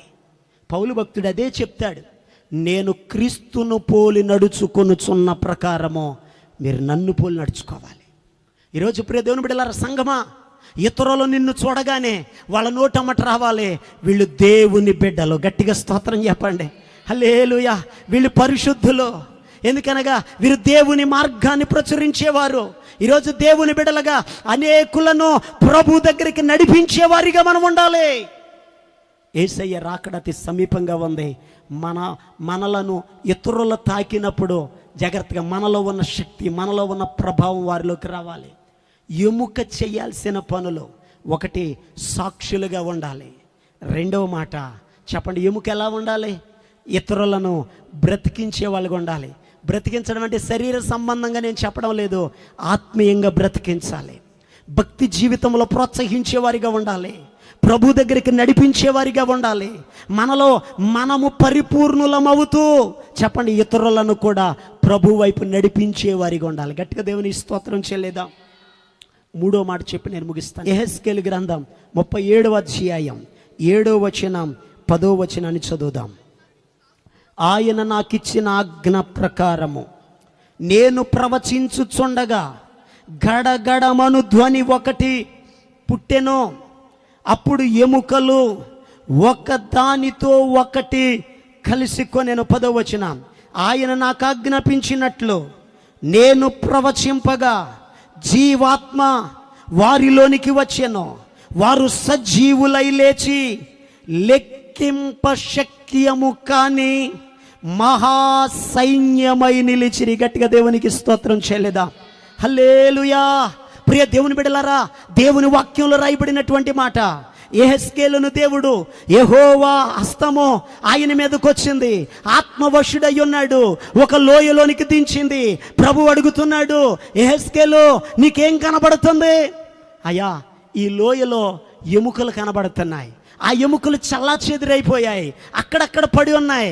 వెంటనే ప్రభు చెప్తున్నారు, అయ్యా ప్రవచించు, ఈ ఎముకలు ఎండిపోయి ఉన్నాయి కదా, ఎండిపోయిన ఎముకలతో మాట్లాడు అని అంటే ఈయన ప్రవచించడం మొదలెట్టాడు. ప్రవచిస్తే చెదిరిపోయిన విడివిడిగా అక్కడక్కడ పారవేయబడి ఉన్న ఎముకలు ఒకదానితో ఒకటి కలుసుకున్నాయి, లేచి నిలబడ్డాయి. ప్రభు ఇప్పుడు మరలా చెప్తున్నాడు, ఆ ఎముకలలోనికి నరములు వచ్చినట్లుగా, రక్తము వచ్చినట్లుగా, చర్మము కలుగునట్లుగా, వాటికి జీవాత్మ కలుగునట్లుగా ప్రవచించు అని ప్రభు చెప్పారు. ప్రభు చెప్పినట్లుగా యెహెజ్కేలు ప్రవచించారు. అలా ప్రవచించినప్పుడు ఎముకలు నిలబడ్డాయి.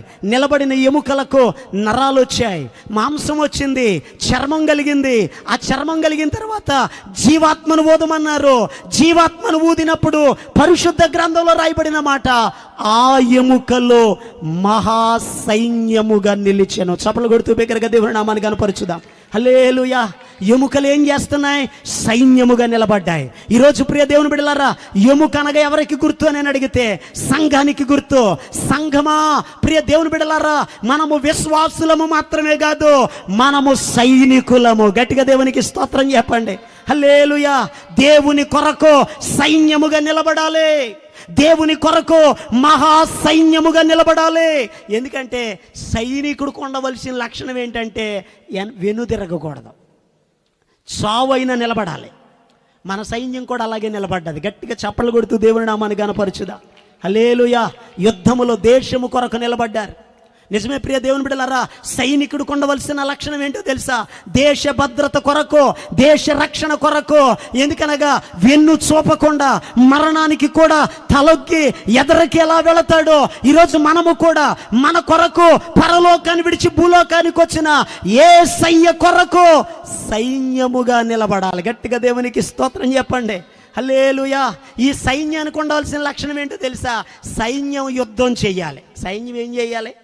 ఎఫెసీయులకు రాసిన పత్రిక 6:12 మనం ఎవరితో యుద్ధం చేయాలి అక్కడ రాయబడి ఉంది. ఎందుకనగా మనము పోరాడునది శరీరులతో కాదు గాని, చెప్పండి, అంధకార సంబంధమగు దురాత్మల సమూహములతో మనము పోరాడాలి. గట్టిగా దేవునికి స్తోత్రం చెప్పండి. మన పోరాటం ఎవరి మీద? ఇలాగే అడిగాను, అమ్మా మనం ఎవరితో పోరాడాలన్నాను. మా అత్తగారితో అంది ఒక ఆమె. దేవుని స్తోత్రం చెప్పండి. అత్తగారితో, ఆడబడుసులతో కాదు. చాలా జాగ్రత్తగా వినాలి. మన పోరాటము లోక సంబంధులతో కాదు, మన పోరాటము దురాత్మలతో పోరాడాలి, దురాత్మ సమూహాలతో పోరాడాలి. శత్రువు మీద పోరాడి జయాన్ని పొందాలి.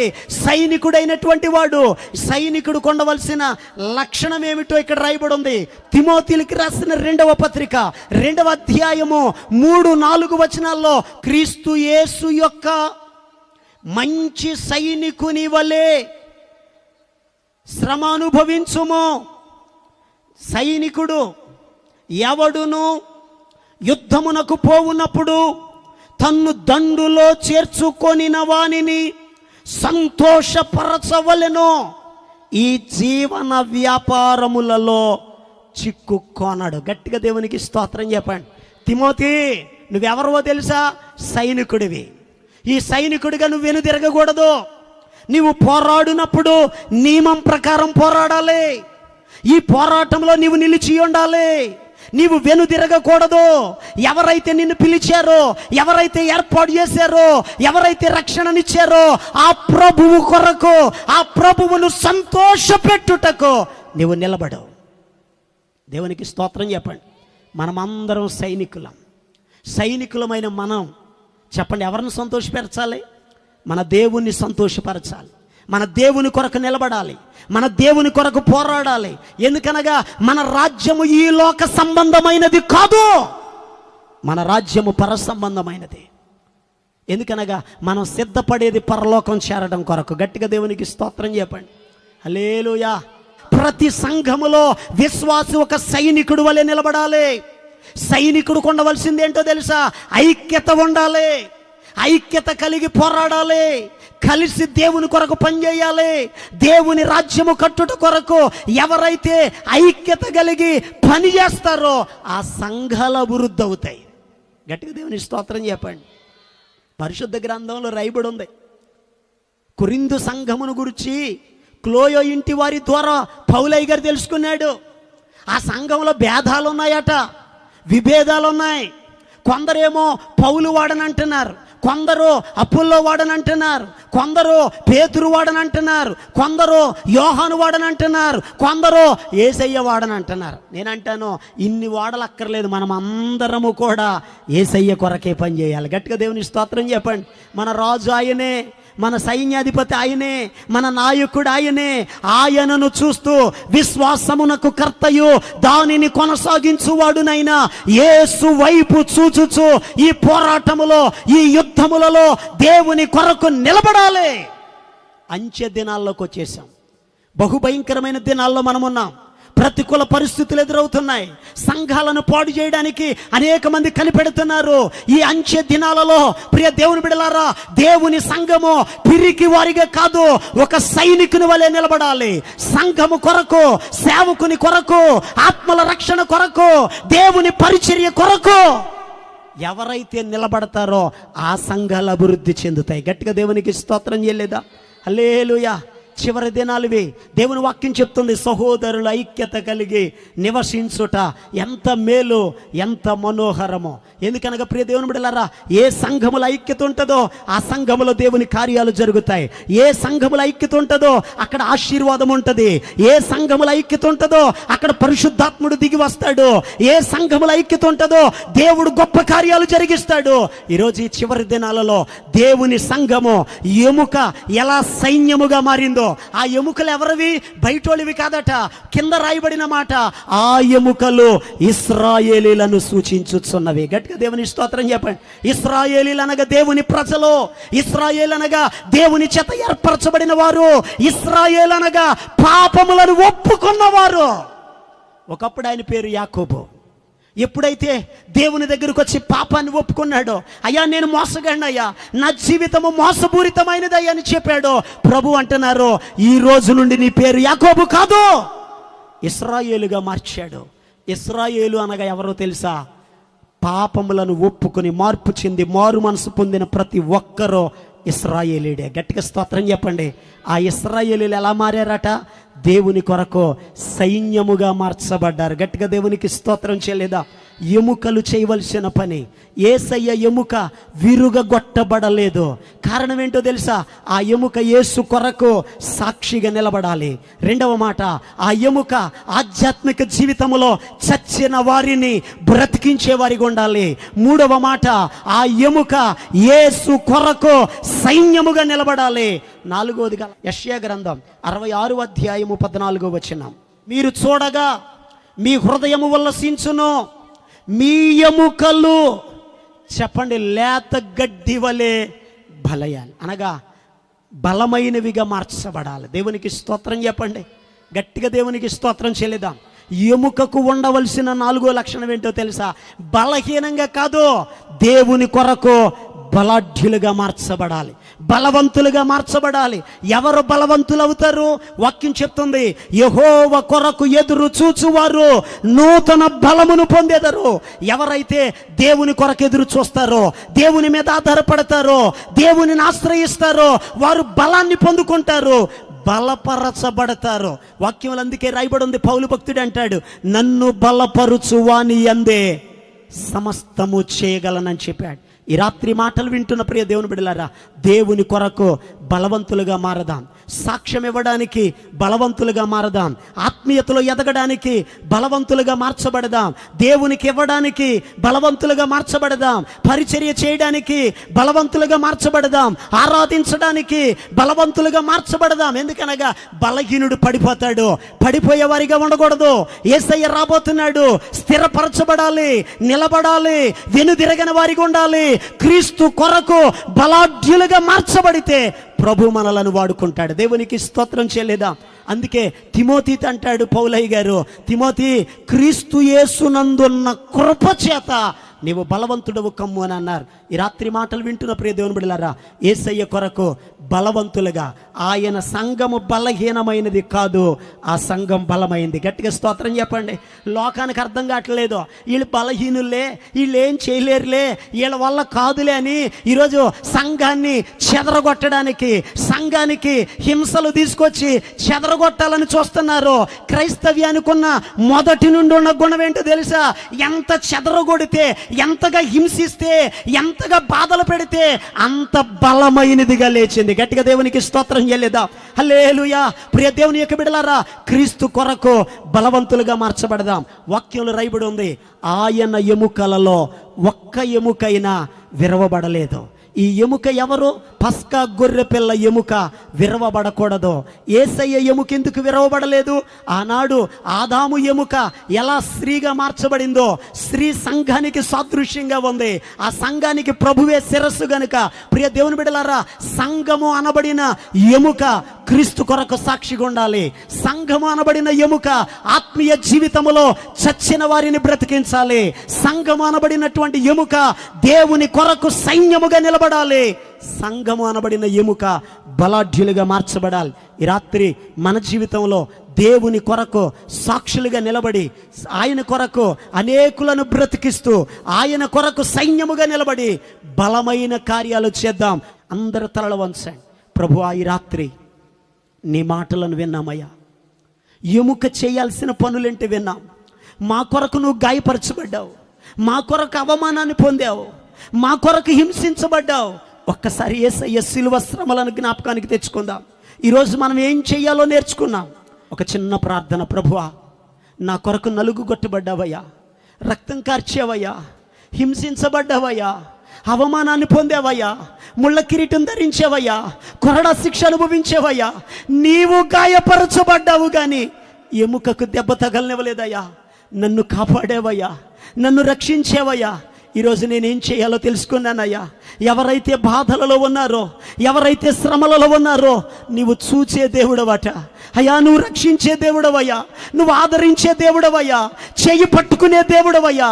ఈ రాత్రి ప్రియ దేవుని బిడ్డలారా, ఎవరైతే సమస్యలతో ఈ స్థలానికి వచ్చారో, ఎవరైతే కృంగిపోయి ఉన్నారో, ఎవరైతే బాధతో వచ్చారో, ఒక్కసారి మీ చేయి ప్రభు వైపు చూపు. ఆయన నిన్ను చూచుచున్న దేవుడు, ఆయన స్వస్థపరిచే దేవుడు, ఆయన విడిపించే దేవుడు, ఆయన అద్భుతం చేయగలిగిన దేవుడు, ఆయన నిన్ను రక్షించగలిగిన దేవుడు.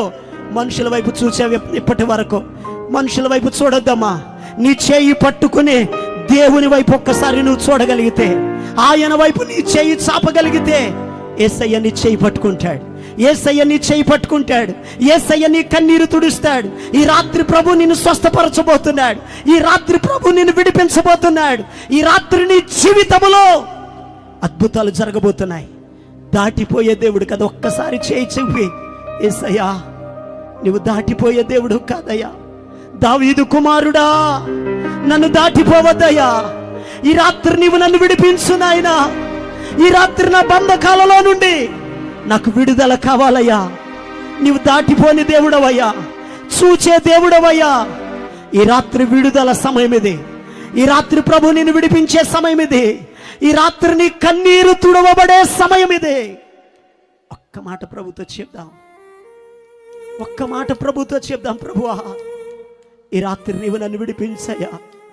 బంధకాలలో ఉన్న ఇశ్రాయేలీలు, నిరాశలో ఉన్న ఇశ్రాయేలీలు, కృంగిపోయిన ఇశ్రాయేలీలు నీకు ప్రార్థించగా, ఇశ్రాయేలీలను విడిపించిన దేవా, ఇశ్రాయేలీల కొరకు దిగి వచ్చిన దేవా, నన్ను విడిపించాలనే, నన్ను స్వస్థపరచాలనే, నిరాశలో కృంగిపోయిన నాకు విడుదల ఇవ్వాలని ఈ రాత్రి నువ్వు నాతో మాట్లాడావయ్యా. అయ్యా, నన్ను దాటిపోవద్దు ప్రభువా, నా జీవితంలో అద్భుతం చేయ్యా. ప్రార్థన చేద్దాం. మహాకృప కనికరాలు కలిగిన మా యేసయ్య, ఎముకగా ఉన్న మేమేం చేయాలో ఈ రాత్రి తెలుసుకున్నాం.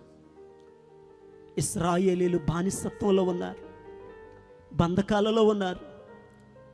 అయ్యా, యోషేబు ఎముకలు వారికి సాక్ష్యం ఇచ్చాయి. నిశ్చయముగా దేవుడు మిమ్మలను చూడడానికి వస్తాడని.